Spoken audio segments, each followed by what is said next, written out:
బ్రతికించుచున్నది. నిరంతరం నీతోనే జీవించాలనే ఆశ నన్నిలా బ్రతికించుచున్నది. హల్లెలూయా. ఓకే, మనందరూ కూడా కళ్ళు మూసుకొని ఆకాశం వైపు చేతులెత్తి ప్రభుకు స్తోత్రం చెల్లిద్దాం. సాయంకాలం ప్రభు సన్నిధి మనందరికీ అనుగ్రహించబడుతుండగా, ఓ నమ్మదగిన వాడు మన మధ్యలో ఉన్నాడు, ప్రేమ కలిగిన వాడు మన మధ్యలో ఉన్నాడు. మన పట్ల ఇదిగో నిత్యత్వంలోనే ప్రణాళిక చేసి ఈరోజు కూడా నిత్యత్వంలో ఆయన జ్ఞాపకం చేసుకున్నాడు. ఈ రాత్రి ఇక్కడ కూర్చొని ఉన్నామంటే, ఈ రాత్రి ఇక్కడ ప్రార్థన చేస్తున్నామంటే, మరి గిద్యోన్ గారిని అలాగే శాంతమ్మ గారిని దేవుడు జ్ఞాపకం చేసుకొని ఆ బిడ్డలోకి ఇంతవరకు ఇచ్చిన ఆయుష్ని బట్టి, ఇంతవరకు ఇచ్చిన ఆరోగ్యం బట్టి ప్రభును స్తుతిస్తూ, వారికి ఇచ్చిన రక్షణ, వారికి ఇచ్చిన దేవుని యొక్క సంతోషాన్ని బట్టి ప్రభును స్తుతిస్తూ ఉపవాస దినాల్లో ఇదిగో ఈ కుటుంబము ఇద్దరిద్దరు కూడా ఆశీర్వదించబడాలని మనము కోరుచుండగా, మనం ప్రార్థన చేయడానికి వచ్చిండగా దేవుని ఆత్మ మన మధ్యలో సంచరిస్తున్నాడు. దేవుని ఆత్మ ఆయన మనల్ని ప్రేమిస్తున్నాడు. ఆయన మన మధ్యలో సంచరిస్తున్నాడు. ఓ ఆయన మన మధ్యలో ఉన్నాడు. ఈ సమయం ఆయన జ్ఞాపకం చేసుకుని ఉన్నాడు. నిత్యత్వంలో ఈ రోజు ఆయన సన్నిధిలో ఉన్నది. నిత్యత్వంలో ఈ రోజు ఆయన సన్నిధిలో ఉన్నది. ఆయన చూపు ఇక్కడే ఉన్నది. ఈ రోజు కాదు ఆయన చూపు, ఈ సమయంలో నిత్యత్వంలోనే ఈ సమయం గురించి ఆయన అందుకే ఆయన కృపకు అప్పగించుకుందాం. ఆయనకు సమర్పణ చేసుకుందాం. మన హృదయాలు ఆయన వైపు ఎత్తి, మన మనస్సును ఆయన వైపు ఎత్తి ఆయనను ఆరాధిద్దాం. ఆయన ప్రేమను కొనియాడుదాం. ఓ నీకు వందనాలు, స్తోత్రాలు తండ్రి. అయ్యా నీకు మహిమ కలుగునుగాక తండ్రి. చేతులెత్తి ప్రభువుని స్తుతిద్దాం. స్తోత్రములయ్యా, నీకు వందనాలయ్యా. ఆరాధన యోగ్యుడా నీకు వందనాలయ్యా. మహిమగల దేవా నీకు వందనాలయ్యా. ప్రేమ స్వరూపుడా నీకు వందనాలయ్యా. ఏమిచ్చి నీ రుణము తీర్చుకోగలము ప్రభువా. జగత్ పునాది వేయబడక ముందు నా విమోచనను నియమించావు. జగత్ పునాది వేయబడక ముందు నాకు అయ్యా ఇదిగో పడిపోతున్న నాకు అర్హతను సమకూర్చావు. జగత్ పునాది వేయబడక ముందు నీ యొక్క సొత్తుగా నన్ను చేసుకున్నావు. ఓ నాయనా, నువ్వు ఎంత ప్రేమ, ఎంత గొప్ప సంకల్పంలో నన్ను నిలిపావు నాయనా. ఏమిచ్చి నీ రుణము తీర్చుకోగలను. నీకు స్తుతి కలుగునుగాక, నీకు మహిమ కలుగునుగాక తండ్రి. నీకు వందనాలు, స్తోత్రము. ఎవరైనా స్వరమతి యేసయ్యా అని స్తుతులు చెల్లించగలరా? ఆరాధన యోగ్యుడవునైనా, రారాజునైనా, దేవాది దేవుడునైనా, సర్వోన్నతుడునైనా, బలవంతుడవునైనా, నీతిమంతుడునైనా, ప్రేమ కలిగిన దేవుడునైనా, ఈ రాత్రి మమ్మల్ని చూస్తున్న వాడునైనా, ఈ రాత్రి ఈ గడియ కొరకు మమ్మల్ని ఏర్పాటు చేసినవునైనా, ఈ గడియలు అయ్యా ఇదిగో ఈ కుటుంబానికి దీవెనకరంగా ఈ కూడుకున్నట్లు ఈ 29వ రోజు ఉపవాస దినాన్ని 40 రోజుల ఉపవాస దినాల్లో మేము కూడుకొని చూడగా ఈ ఉపవాస దినం ద్వారా మీ కార్యములు విడుదల చేసినందుకు వందనాలు. అంధకార చీకటి ఆధిపత్యం అంతా కూడా బంధించి లయపరుస్తున్న దేవా మీకు స్తుతి కలుగునుగాక. ప్రేమమయుడా నీకు వందనాలు. కనికరము కలిగిన వాడా మీకు స్తోత్రములు, స్తోత్రములు తండ్రి. పరిశుద్ధుడా మీకు స్తుతి కలుగునుగాక. ఆరాధన యోగ్యుడా మీకు స్తుతి కలుగునుగాక. ఓ నీకు మహిమ కలుగునుగాక. నీ ప్రేమ నా జీవితాన్ని నీకై దించెనే యేసయ్యా.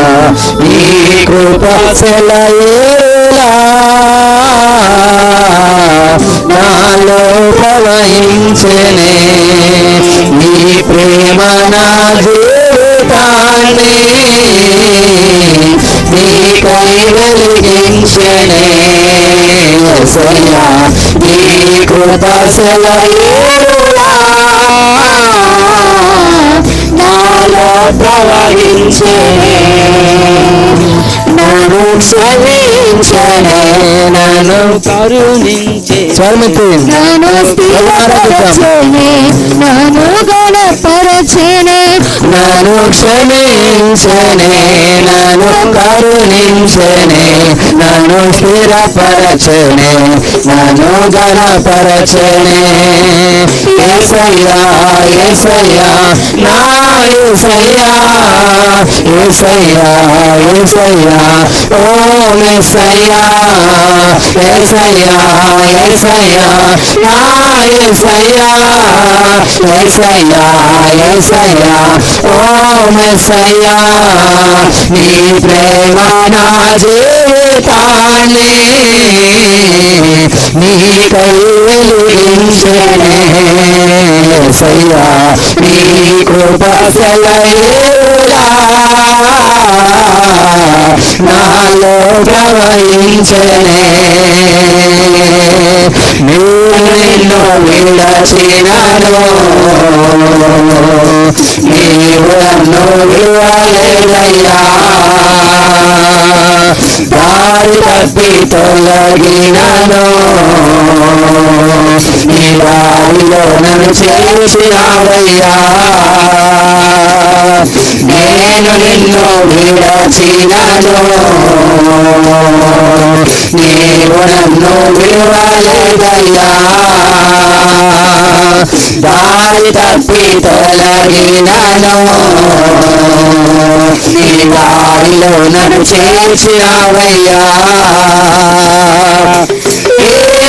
ఏమివ్వగలను నీ కృపకు నేను వెలకట్టలేను నీ ప్రేమను ఏమివ్వగలను నీ కృపకు నేను వెలకట్టలేను నీ ప్రేమను యేసయ్యా యేసయ్యా నా యేసయ్యా యేసయ్యా యేసయ్యా ఓ మెస్సయ్యా యేసయ్యా యేసయ్యా నా యేసయ్యా యేసయ్యా యేసయ్యా ఓ మెస్సయ్యా నీ ప్రేమ నా జీవితాన్ని నీకై వెలిగించెనే యేసయ్యా నీ కృప సెలయేలా నాలో ప్రవహించనే నన్ను క్షమించనే నన్ను కరుణించనా నన్ను స్థిరపరచనే నన్ను గణపరచనే నన్ను క్షమించనా నన్ను కరుణించనే నన్ను స్థిరపరచనే నన్ను గణపరచనే యేసయ్యా యేసయ్యా నా యేసయ్యా యేసయ్యా యేసయ్యా ఓ మెస్సయ్యా యేసయ్యా యేసయ్యా నా యేసయ్యా యేసయ్యా యేసయ్యా ఓ మెస్సయ్యా నీ ప్రేమ నా జీవితాన్ని నీకై వెలిగించెనే యేసయ్యా నీ కృప సెలయేలా నాలో ప్రవహించెనే జలములు నన్ను చోటినాను నీ చేతిలో నన్ను దాచినావయ్యా జ్వాలలు నాపై ఏర్చినాను నీ ఆత్మలో నన్ను కాపినావయ్యా జలములు నన్ను చూపినాను నీ చేతిలో నన్ను దాచినావయ్యా జ్వాలలు నాపై లేచినాను నీ ఆత్మతో నన్ను కాపినావయ్యా గలను నీ కృపకు నేను వెలకట్టలేను నీ ఆత్మను గలను నీ కృపకు నేను వెలకట్టలేను నీ ఆత్మను యేసయ్యా యేసయ్యా నా యేసయ్యా యేసయ్యా యేసయ్యా ఓ మెస్సయ్యా యేసయ్యా యేసయ్యా నా యేసయ్యా యేసయ్యా యేసయ్యా ఓ మెస్సయ్యా నీ ప్రేమ నా జీవితాన్ని నీకై వెలిగించెనే యేసయ్యా నీ కృప సెలయేలా నాలో ప్రవహించెనే నీ ప్రేమ నా జీవితాన్ని నీకై వెలిగించెనే యేసయ్యా నీ కృప సెలయేరులా నాలో ప్రవహించెనే నీ ప్రేమ నా జీవితాన్ని నీకై వెలిగించెనే యేసయ్యా నీ కృప సెలయేరులా నాలో ప్రవహించెనే నీ కృపకు నేను వెలకట్టలేను నీ ప్రేమను ఇవ్వగలను నీ కృపను నేను వెలకట్టలేను నీ ప్రేమను ఇవ్వగలను నీ కృపను నేను వెలకట్టలేను నీ ప్రేమను నీ కృపకు నేను వెలగట్టలేను నీ ప్రేమను ఇవ్వగలను నీ కృపకు నేను వెలగట్టలేను నీ ఆత్మను యేసయ్యా యేసయ్యా నా యేసయ్యా యేసయ్యా యేసయ్యా ఓ మెస్సయ్యా యేసయ్యా యేసయ్యా ఆ యేసయ్యా యేసయ్యా యేసయ్యా ఓ మెస్సయ్యా యేసయ్యా యేసయ్యా నా యేసయ్యా యేసయ్యా యేసయ్యా ఓ మెస్సయ్యా యేసయ్యా యేసయ్యా నా యేసయ్యా యేసయ్యా యేసయ్యా ఓ యేసయ్యా నీ ప్రేమ నా జీవితాన్ని నీకై వెలిగించెనే యేసయ్యా నీ కృప సెలయేరులా నాలో ప్రవహించెనే. వాక్యంలోకి వెళ్తుండగా దేవుడు మనందరినీ దర్శించులాగున అలాగే ఇదిగో మరి బిడ్డలిద్దరిని దేవుడు ఇదిగో ఎంత గొప్ప రక్షణ ఇచ్చాడు, ఎంత గొప్ప ఆరోగ్యం ఇచ్చాడు. అనేక పరిస్థితుల్లో దేవుడి బిడ్డలని తన ప్రేమతో కాపాడుతూ తన ప్రేమలో నిత్యము వారిని ఉంచుచు వారి గొప్ప రక్షణలో కొనసాగింపజేస్తుండగా గిద్యోని గారిని శాంతము గారిని దేవుడు సంపూర్ణంగా ఏదో దీర్ఘాయుష్మంతులుగా చేసి తన రక్షణను చూసుటకు కృపించినట్లు మంచి ఆరోగ్యం బలము శక్తినిచ్చినట్లు అందరం కూడా చేతులతో ప్రభుకు స్తోత్రం చెల్లిదాం. స్తోత్రం స్తోత్రం. ఓ నీ గొప్ప స్వస్థత బిడ్డలకు కలుగునుగాక, నీ నెమ్మది కలుగునుగాక, నీ రక్షణలు బిడ్డలు సంపూర్ణతలోనికి వచ్చుదురుగాక, పరిపూర్ణతలోకి వచ్చుదురుగాక. అయ్యా ఇదిగో రక్షణ జ్ఞానము కాదు అయ్యా సంపూర్ణతలోనికి బిడ్డలు నడిపించండి. నీ వెలుగు బిడ్డల మీదకి రానివ్వండి ప్రభువా. అయ్యా ఈ సాయంకాలం నైనా ఈ ప్రార్థన కోరిక ఈ బిడ్డలకు ఆశీర్వాదకరంగా దీవెనకరంగా మీరు చేయమని ప్రార్థిస్తున్నాను. అయ్యా వచ్చిన బిడ్డలందరినీ మీరు నీ రక్తం కిందికి తీసుకొచ్చి ప్రతి బిడ్డను అయ్యా ఇదిగో ఆత్మచేత నింపి అయ్యా ఇదిగో నీలో బలపరిచి అయ్యా నిన్ను స్తుతించి నీ కొరకు సిద్ధపడుతూ అనేకులకు సిద్ధపరిచే రీతిగా ఆశీర్వాదము దయచేయమని ప్రార్థిస్తున్నా. ఉపవాసం ఉండి ప్రార్థన చేస్తున్న ప్రతి ప్రార్థనకు అయ్యా ఇదిగోనైనా జవాబు మీరు ఇచ్చినందుకు వందనాలు.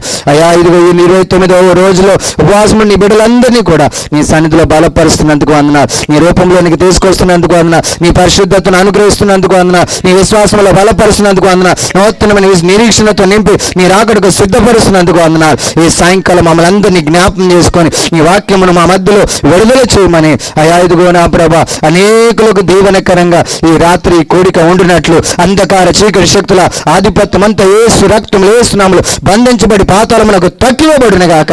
ఓ రక్షణ కలుగునుగాక, కృప కలుగునుగాక. ఓ దేవుని ప్రేమ ఇక్కడ విస్తరించునుగాక. ఆ రీతిగా చేసి మీ నామానికి మహిమ తెచ్చుకోమని వాక్యంలోకి వెళ్తుండగా నీ దాసుని మరుగుపరిచి మాట్లాడమని యేసయ్య నామములో ప్రార్థిస్తున్నాము తండ్రి, ఆమేన్.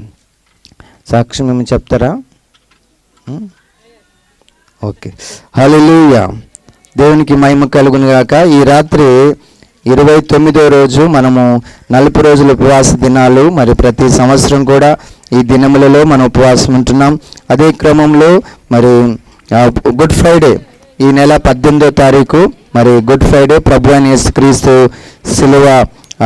సిలువలో మనందరి కొరకు ఆయన సమస్త లోకమంతటి కొరకు తన రక్తమును చెందించి ఆయన మనందరి పాప నిమిత్తం ప్రాయశ్చిత్తము చేసిన రోజు అది ఏప్రిల్ 18వ తారీఖు.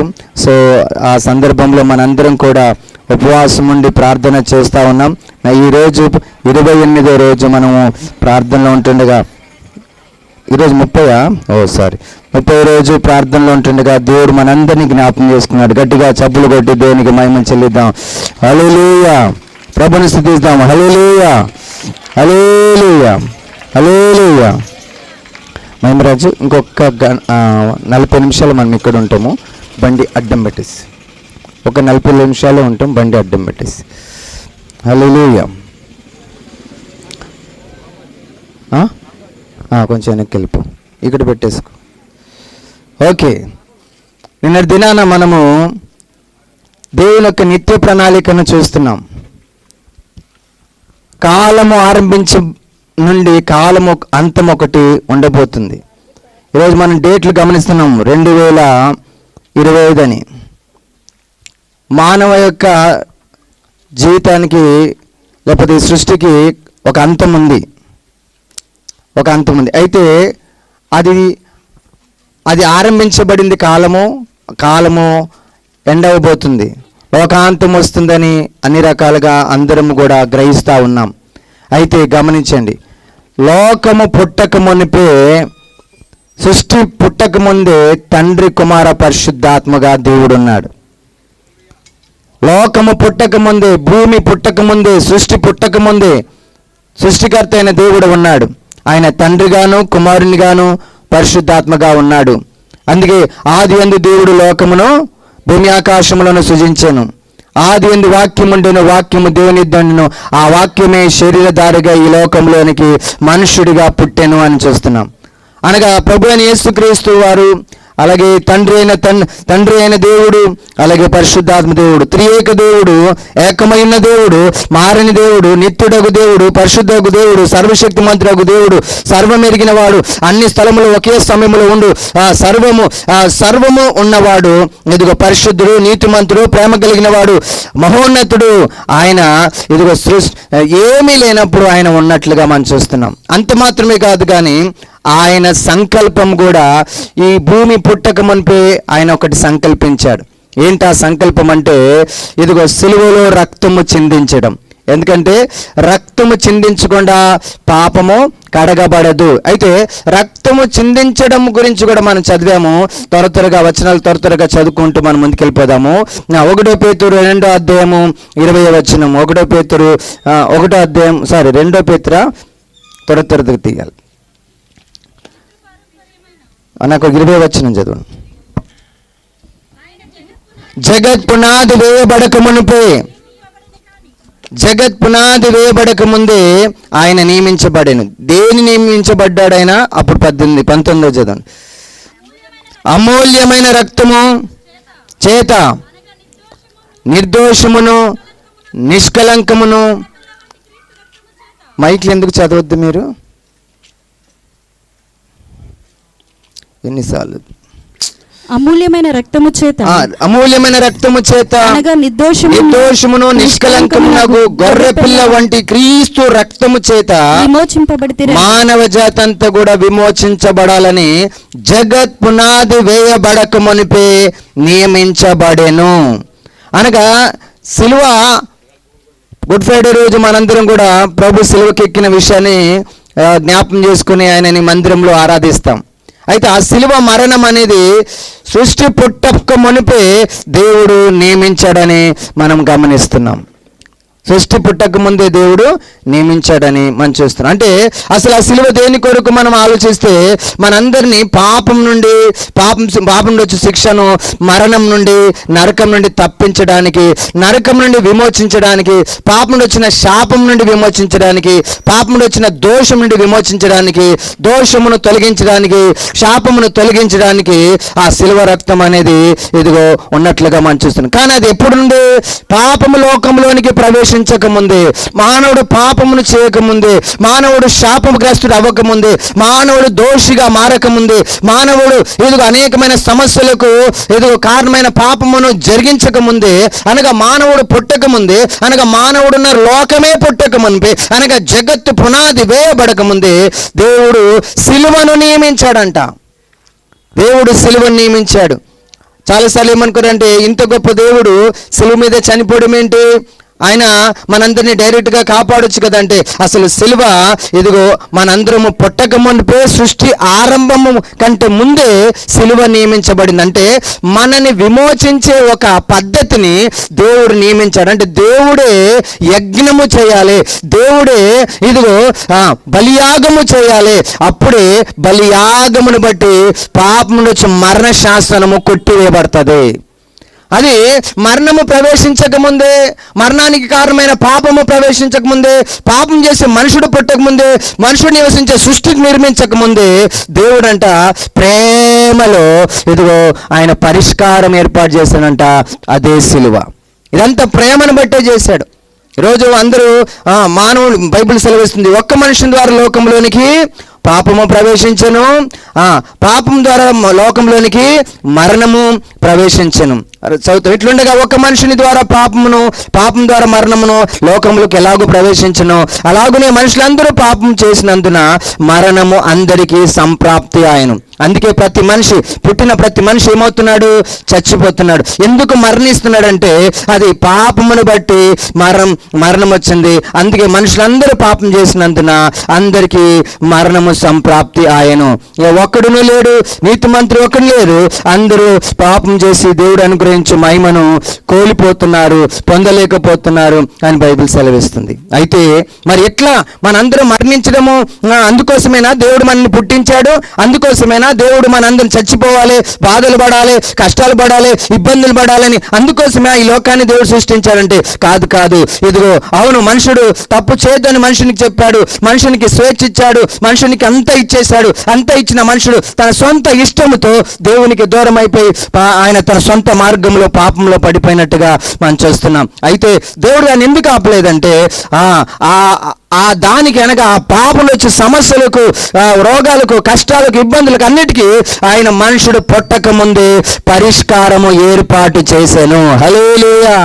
కరోనా రాకముందే వ్యాక్సిన్ ఉంటే కరోనాతో అంతమంది చనిపోయేవారు కాదు. అలాగే మనుషులు పాపం చేసి సమస్యలకి పడకముందే మనుషులకు పరిష్కారముగా జగత్ పునాది వేయబడక ముందే దేవుడు సిలువను ఏర్పాటు చేశాడని ఎంతో స్పష్టంగా వాక్యంలో మనం చూస్తాం. మరలా ఆ మాట ఒకసారి చదవండి. 1 పేతురు 1:20. ఆయన జగత్ పునాది వేయబడక మునిపే సిలువను నియమించెను. అబ్బా, ఎంత మంచి మాట. జగత్ పునాది వేయబడక ముందే సిలువను నియమించెను అని అన్నాడు. మంచి మాట. తర్వాత రెండోది ఇంకేం నియమించాడంట, భూమిని సృష్టిని పుట్టించక ముందు కృపను. అది కూడా చదవండి.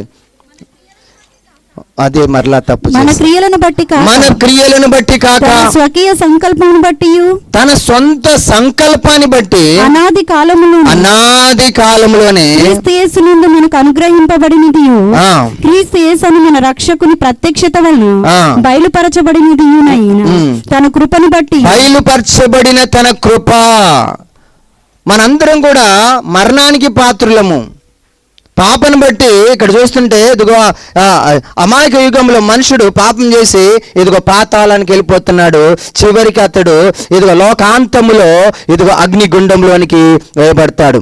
అందరూ ఇప్పుడు ప్రస్తుతం అందరూ కూడా చనిపోయిన వాళ్ళందరూ పాతాళంలో ఉన్నారు, కొందరు యాతన స్థలంలో ఉన్నారు, కొందరేమో ఇదిగో వారి యొక్క నీతిని బట్టి, దేవుని మీద ఆధారపడిన భక్తిని బట్టి, దీనత్వం బట్టి, దేవుని ఆశ్రయించిన కారణాన్ని బట్టి వారందరూ కూడా ఇదిగో పరదేశంలో నెమ్మది పొందుతున్నారు. కానీ కొంతమంది దేవునికి విరుద్ధంగా ఇదిగో లోకంలో తనకు నచ్చినట్టు బ్రతికిన వారందరూ పాతాళంలో ఉన్నారు. ఒకరోజు ఈ పాతాళము, ఈ మరణం అంతా కూడా దేవుని సన్నిధికి ప్రతి మనిషిని తీసుకొస్తుంది.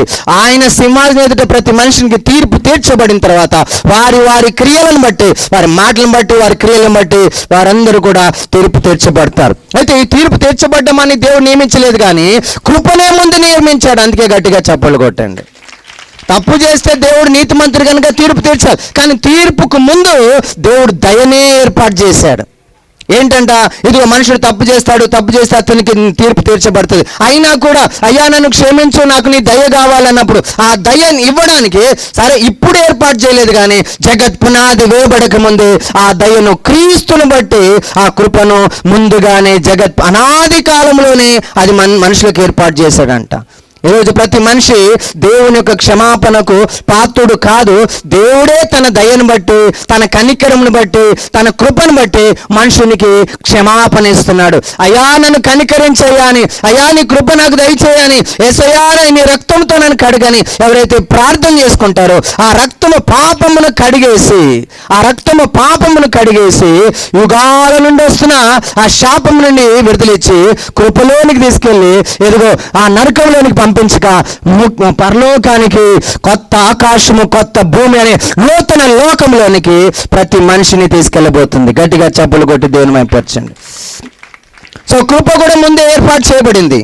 ఇంకా చూసినట్లయితే మరి గమనించినట్లయితే ఎఫెసీ 1:3 చదవండి. ఇంకేమి మనం సృష్టి పుట్టక మునిపే ఇంకా దేవుడు ఏం నియమించాడు దాని గురించి చూద్దామా. మన ప్రభువైన యేసుక్రీస్తు యొక్క తండ్రియగు దేవుడు స్తుతింపబడును గాక. తండ్రి స్తుతింపబడును గాక. ఆయన క్రీస్తునందు పరలోకం. ఎందుకు ఆయన క్రీస్తునందు ఇదిగో పరలోకం, ఆత్మ సంబంధమైన ప్రతి ఆశీర్వాదం మనకు అనుగ్రహించెను. ఈ భూమి మీద మనకు అనుగ్రహించేశాడంట. ఎందుకు తెలుసా? సిలువలో నా కొరకు ఆయన చనిపోవడానికి ముందుగా నిర్ణయించుకొని ఆ నిర్ణయం చొప్పున కాలము పరిపూర్ణమైనప్పుడు 2025 సంవత్సరాల క్రితము సిలువలో దేవుడు నా పాపమును, నా శాపమును, నా దోషమును తన మీద వేసుకొని తన రక్తము చిందించి నాకు ప్రాయశ్చిత్తం చేసి ఆయన యందు విశ్వాసం ఉంచగా తన రక్తంతో నన్ను కడిగి తన కృపతో నాకు నిత్యత్వము ఇచ్చాడు. నిత్యత్వం మాత్రం ఇవ్వలేదు, ఆ నిత్యత్వంలో ఉన్న ప్రతి ఆశీర్వాదము ఈ కృపా కాలములో ప్రతి మనుషునికి విశ్వాసం బట్టి ఇచ్చేశాడు. గట్టిగా చప్పట్లు కొట్టు. ఇచ్చేశాడు. ఎట్లనగా చదువు, తన ప్రియుని యందు ఉచితముగా. ఎట్లా అంట? ఉచితముగా. నువ్వు ఏం చేయనవసరం లేదు, నువ్వు డబ్బులు ఖర్చు పెట్టే పని లేదు, నువ్వు అక్కడ తిరిగే పని లేదు, ఇక్కడ తిరిగే పని లేదు, అక్కడ మునిగే పని లేదు, ఇక్కడ మునిగే పని లేదు, ఇది అది ఇచ్చే పని లేదు, ఇది ఇచ్చే పని లేదు. కేవలము హృదయములైన విశ్వాసం ఉంచగా ఉచితముగా.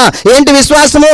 ఎంత సృష్టిని సృష్టించిన ఆయన ఇదిగో 2020 సంవత్సరాల క్రితం సిలువకెక్కిన ఆయన ఆ సిలువను లోకము పుట్టక మునిపే ఆయన నియమించాడు. నాకు దయను లోకకు పుట్టక మునిపే ఆ దయను నాకు ఇచ్చాడు అని ఇదిగో విశ్వసించిన ప్రతి ఒక్కరికంట అది అనుగ్రహించబడింది ఉచితముగా. ఎలా? ఉచితముగా మనకు అనుగ్రహించిన తన కృప, ఉచితముగా ఇచ్చిన కృప. అర్హత లేనికి వానికి ఇచ్చేదే దయ. అర్హత ఉంటే దయ ముందు జీతం వస్తుంది, కానీ ఏం చేయకుండా ఉట్టిగా ఇచ్చేది దయ. ఆ కృపకి మహిమ కలగాలని, ఆ కృపకి ఏం కలగాలంట? మహిమ. ఎంతో గొప్ప కృప.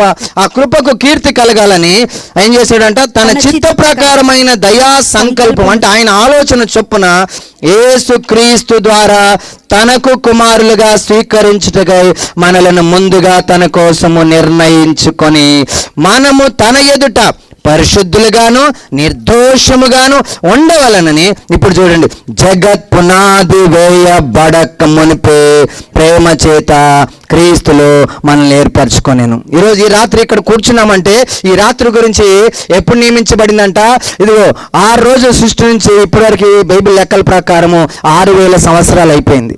6000 సంవత్సరాల క్రితమే సృష్టిని సృష్టించక ముందు ఇదిగో ఈ రోజు కూడా దేవుని మనసులో ఉంది. ఈ రోజు కూర్చొని ఇక్కడ ఉన్న వాళ్ళు ఎంతమంది అయితే ఈ స్వరం వింటున్నారో వాళ్ళను కూడా దేవుడు ఏర్పాటు చేసుకున్నాడంట ఈ రోజు ఈ మాటలు వినడానికి. ఏదో ఉట్టిగా ఇక్కడ కూర్చొని వినట్లేదు. ఈ రోజు గురించి కూడా జగత్ పునాది వేయబడక ముందే ఆయన దయా సంకల్పంలో ప్రేమ చేత మనలందరినీ ఇక్కడ ఏర్పాటు చేసుకున్నాడంట. గట్టిగా చప్పలు కొట్టి దేవుని మైంపరచండి. ఇక్కడ ఏదో ఆకస్మికంగా లేకపోతే వచ్చేసినవి కాదు. ఈరోజు ఇక్కడ కూర్చున్నామంటే ఆయన సంకల్పంలో, దయా సంకల్పంలో ప్రేమ చేత నిన్ను ఏర్పాటు చేసుకున్నాడు క్రీస్తులో. ఇంకా మనం చూసినట్లయితే తీతు 1:1 అనాది కాలంలోనే ఆయన అబద్ధమాడనేరని దేవుడు మనకి ఏమిచ్చాడంట? నిత్య జీవం గురించిన వాగ్దానం. చాలా జాగ్రత్తగా గమనించండి. ప్రతి మనుషుడు, సృష్టించబడిన ప్రతి మనుషుడు సంతానం చూడండి. మొదటి మనుషునికి ఎంత సంతానం వచ్చింది? ఇదిగో సంతానము, ఎదుగు వారి పిల్లల సంతానం ఇలా పెరుగుతూ కోట్ల ప్రపంచమంతా 700 కోట్ల ప్రజలు అయిపోయారు. ఇప్పుడు వరకు 700 కోట్ల ప్రజలు అయిపోయారు. 700 కోట్లే కాదు, చాలా మంది కోట్ల ప్రజలు బ్రతికి చనిపోయారు. దాంట్లో చాలా మంది ఏమైపోయారు తెలుసా? వారి పాపను బట్టి నిత్య నరకానికి వారు వెళ్ళిపోయారు. కానీ సిలువలో ఆయన మన కొరకు వస్తాడని ముందుగా నియమించిన ఆయన ఇదిగో ప్రతి మనుషునికి ఏం చేయాలనుకున్నాడు తెలుసా? మనుషులు నరకానికి వెళ్ళొద్దు, మనుషులు ఏం అవ్వాలంట? నిత్యము బ్రతకాలంట. దేవుడు అనబడిన వానికి మరణం లేదు. ఇదిగో ఆది అంతమైన ప్రభు సిలువలో ఆయన ఒక్కసారి మృతి చెంది 3వ రోజు తిరిగి లేచాడు. 3వ రోజు తిరిగి లేచి నిరంతరము జీవిస్తున్నాడు. అయితే నేను పుట్టించే మనుషులు కూడా వారు నిరంతరం బ్రతకాలి. ఈ మట్టిలో ఉన్న ఈ మనుషులు కొన్ని రోజులు బ్రతుకుతారు, అయినా వారు నా యందు విశ్వాసం ఉంచి నా మీద ఆధారపడి నా కృపను ఆధారపడి వారు నాకు అప్పగించుకుంటే వారు నేను ఇదిగో నరకానికి కాదు నిత్య జీవం వారికి ఇవ్వడానికి ఈ భూమి మీద వారిని పుట్టించాను. ప్రతి మనిషి చనిపోతున్నాడు. అయితే మనిషి చనిపోయి నరకానికి వెళ్ళిపోవడం దేవుని చిత్తం కాదు. పుట్టిన ప్రతి మనిషి పట్ల దేవుని ఆలోచన ఇదిగో నిత్య జీవం పొందాలని. అయితే అది ఎప్పుడు ఇచ్చాడు? మనుషుడు పుట్టకముందే, సృష్టి పుట్టకముందే. మరలా చదువు పాయింట్ మైక్లో బయట చదువుతున్నామ్మా, కొంతమంది వింటున్నారు కదా. ఆ నిత్య జీవము వెరీ గుడ్. ఆ నిత్య జీవము అబద్ధమాడనేరని దేవుడు అనాది కాలమందే వాగ్దానము చేసెను. హల్లెలూయా. నిత్య జీవం అంటే ప్రతి మనిషి చనిపోకుండా తిరిగి లేగాలి. ఈరోజు 2020 సంవత్సరాల క్రితము ప్రభువైన యేసుక్రీస్తు సిలువలో చనిపోయాడు. అయితే ఆయన సమాధి చేయబడ్డాడు. 3వ రోజు తిరిగి లేచాడు. ఆయన ఏమన్నాడంటే, నేను తిరిగి లేచాను, మిమ్మల్ని కూడా తిరిగి లేపే ఈ వాగ్దానము నేను ఇప్పుడు కాదు మీకు ఇచ్చింది, భూమి పుట్టక మునిపే నేను ఇచ్చాను అంటున్నాడు. అది నేను ప్రతి మనిషికి ఇవ్వడానికి ఇష్టపడుతున్నాను అంటున్నాడు. సో మరి ఇవన్నీ మనం పొందుకోవాలంటే, అనగా ఆ సిలువ యొక్క ఫలము మనం పొందాలనుకుంటే ఆయన కృప ఏమిస్తుంది? కృప నరకం తప్పించి పరలోకాన్ని ఇస్తుంది. కృప మనం పొందుకోవాలంటే, సిలువ యొక్క ఫలం మనం పొందుకోవాలంటే, అలాగే ఈ రోజు ఇలా కూర్చొని ఇలా ఆయన సంకల్పములు ఏర్పాటు చేయబడి కృప మనం పొందాలన్నా, అలాగే నిత్యము మరణం లేకుండా నిత్యము దేవునితో జీవించే ఆ గొప్ప నిత్య జీవం పొందాలన్నా అవన్నీ మనం ఏం చేయమని దేవుని వాక్యం సెలుస్తుందంటే, ఒకటి రోమా 6:23 ఏం చేయమంటుంది మనుషులందరినీ? రోమా 6:23 ఏలయనగా పాపము నుండి వచ్చి జీతము మరణము, అయితే దేవుని కృపావరము మన ప్రభువైన యేసుక్రీస్తునందు నిత్య జీవం. ఏం కోరుతున్నాడు?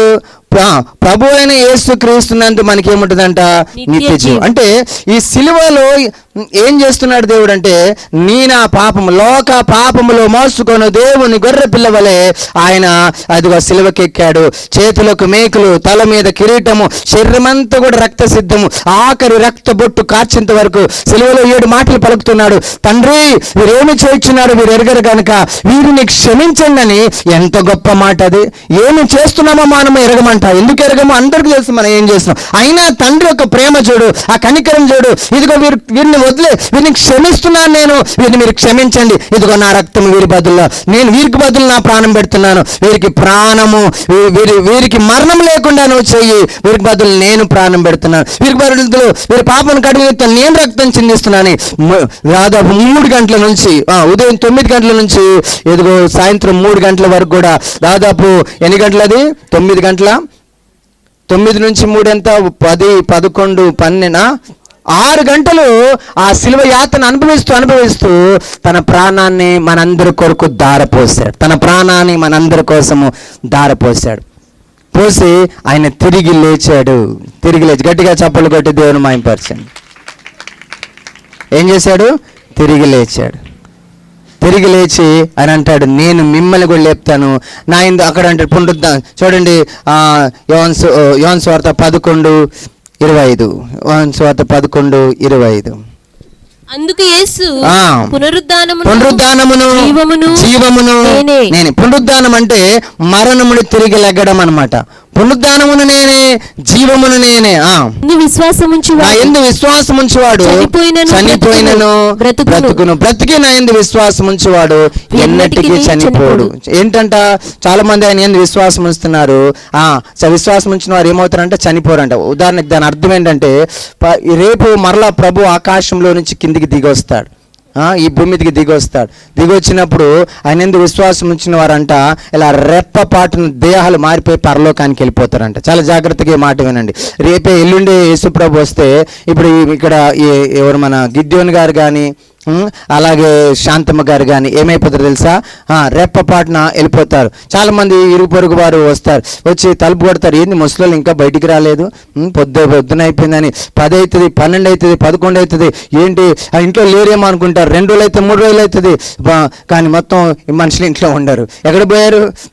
కొంతమంది డ్రైవింగ్ చేస్తూ ఉంటే డ్రైవర్ దేవుని నమ్ముకున్నాడు అనుకో, అప్పుడు డ్రైవరు అలా వెళ్ళిపోతాడు, డ్రైవింగ్ వెహికల్ ఏదైతుందో అది అలాగే డ్రైవర్ లేకుండా ముందుకు వెళ్ళిపోతూ ఉంటుంది. సో అలాంటి పరిస్థితులు అంటే రెండోసారి వచ్చి మనుషులంతా ఏం చేస్తారంట, రెప్ప పాటున ఏం చేస్తారంట, తీసుకొని వెళ్ళిపోతాడంట. ఆ శరీరము మహిమ దేహముతో వెళ్ళిపోతాడు. చూడండి 1 కొరింథీ 15వ అధ్యాయం, 1 కొరింథీ 15వ అధ్యాయం 50 వచనం. సహోదరులారా, నేను చెప్పినది ఏమనగా, రక్త మాంసములు దేవుని రాజ్యం స్వతంత్రించుకొన్న నేరవు, క్షయత అక్షయతను స్వతంత్రించుకొనదు. ఇదిగో మీకు ఒక మర్మం చెప్పుచున్నాను, మనమందరము నిద్రించము గాని నిమిషములో ఒక్క రెప్ప పాటున కడబూర మోగగానే మనందరము మార్పు పొందుతాము. బూర మ్రోగును, అప్పుడు మృతులు అక్షయతను అక్షయులుగా లేపబడుతురు, మనము మార్పు పొందుతాం. మనందరం ఏం పొందుతాము? మార్పు పొందుతాం. మృతులు ఏమైపోతారంట? అక్షయులు. అంటే యేసునందు విశ్వాసం ఉంచి జీవితం చనిపోయిన వారందరూ ఇదిగో ఈ చూడండి, ఈ యొక్క పరదేశం నుంచి ఎత్తబడతారు అంటే. అందుకే ఇక్కడ చూడండి, ఇది ఈ ఆరో చూడండి, పైకి ఎత్తబడతాం అనమాట. అందరూ ఇది సెమెట్రీ అంటే సమాధుల్లో నుండి మనుషులందరూ ఎత్తబడతారు. అలాగే నడుస్తున్న వారు వాళ్ళు ఎత్తబడిన రెప్పపాటున ఆకాశంలోనికి వెళ్ళిపోతారు, ప్రభుతో ఉంటారు. ప్రభు 7 ఏళ్ళు, ఇదిగో 7 ఏళ్ళు ఆకాశంలో మనందరం ఆయనతో కూడా ఉంటాము. భూమి మీద 7 ఏళ్ళు శ్రమల కాలం ఉంటాయి. ఆ శ్రమల కాలం తర్వాత ప్రభు ఈ భూమి మీదకి దిగి వస్తాడు. సాతానుని లోకాన్ని తీర్పు తెచ్చి అగ్నిగుండం వేస్తాడు. మిగిలిన వారందరినీ కూడా, విశ్వాసంతో వారందరినీ ఇదే భూమి మీద 1000 ఏళ్ళు మనము దేవునితో పాటు జీవిస్తాం. గట్టిగా చప్పులు కొట్టి దేవుని మైపోయి 7 ఏళ్ళ శ్రమల కాలము ఈ భూమి మీదకి రాబోతుంది. హల్లెలూయా. యేసు రాజుగా వచ్చుచున్నాడు, భూలోకమంతా తెలుసుకుంటారు.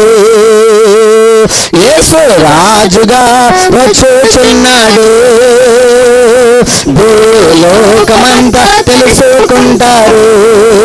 రావి కోటి తేజుడు, రమ్యమైన దేవుడు, రావి కోటి తేజుడు, రమ్యమైన దేవుడు, రారాజుగా వచ్చుచున్నాడు.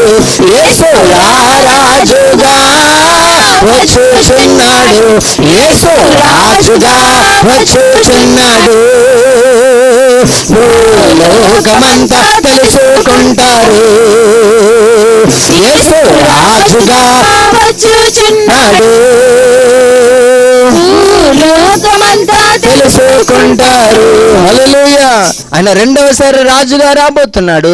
అప్పుడు ఎంతమంది అయితే ఇదిగో జగత్ పునాది వేయబడక ముందే నా కొరకు సెలవును ఏర్పాటు చేసి ఆయన ఈ భూమి మీదకి వచ్చి సెలవులో నా కొరకు రక్తం చిందించి నా పాపమును కడిగాడు, నా పాపం వచ్చిన నరకము నుండి నన్ను తప్పించాడు అని ఎవరైతే విశ్వసిస్తారో, జగత్ పునాది వేయబడక ముందే నా క్రియలు నాకు మంచి కావు, నా డబ్బు నన్ను బ్రతికించదు, నా బలం నన్ను బ్రతికించదు, నా భక్తి నన్ను బ్రతికించదు, ఈ లోకంలో ఏది నన్ను బ్రతికించదు, అందరితో నేను మన్నైపోతాను, మన్నైపోయి ఎక్కడికి వెళ్ళిపోతానో, రెండో లోకం అనే ఆ నరకానికి వెళ్ళిపోతానేమో అని అయ్యో భయపడి ఇదిగో ప్రభు యందు విశ్వాసం ఉంచి అయా నీ దయ చూపించని కృపను, ఆ కృప కూడా జగత్ పునాది వేయబడిపించిన ఆ కృపను ఆధారం చేసుకుంటే ఇదిగో ఆయన ఇచ్చిన రక్షణ పొందుకొని నిత్యత్వంలోనికి వాగ్దానము చేయబడిన నిత్య జీవమును, అంత మాత్రమే కాదు శరీరముతో సహా కొత్త లోకంలోనికి మనం రక్షించబడతాం. గట్టిగా చప్పట్లు కొట్టి దేవుని మహిమపరచండి.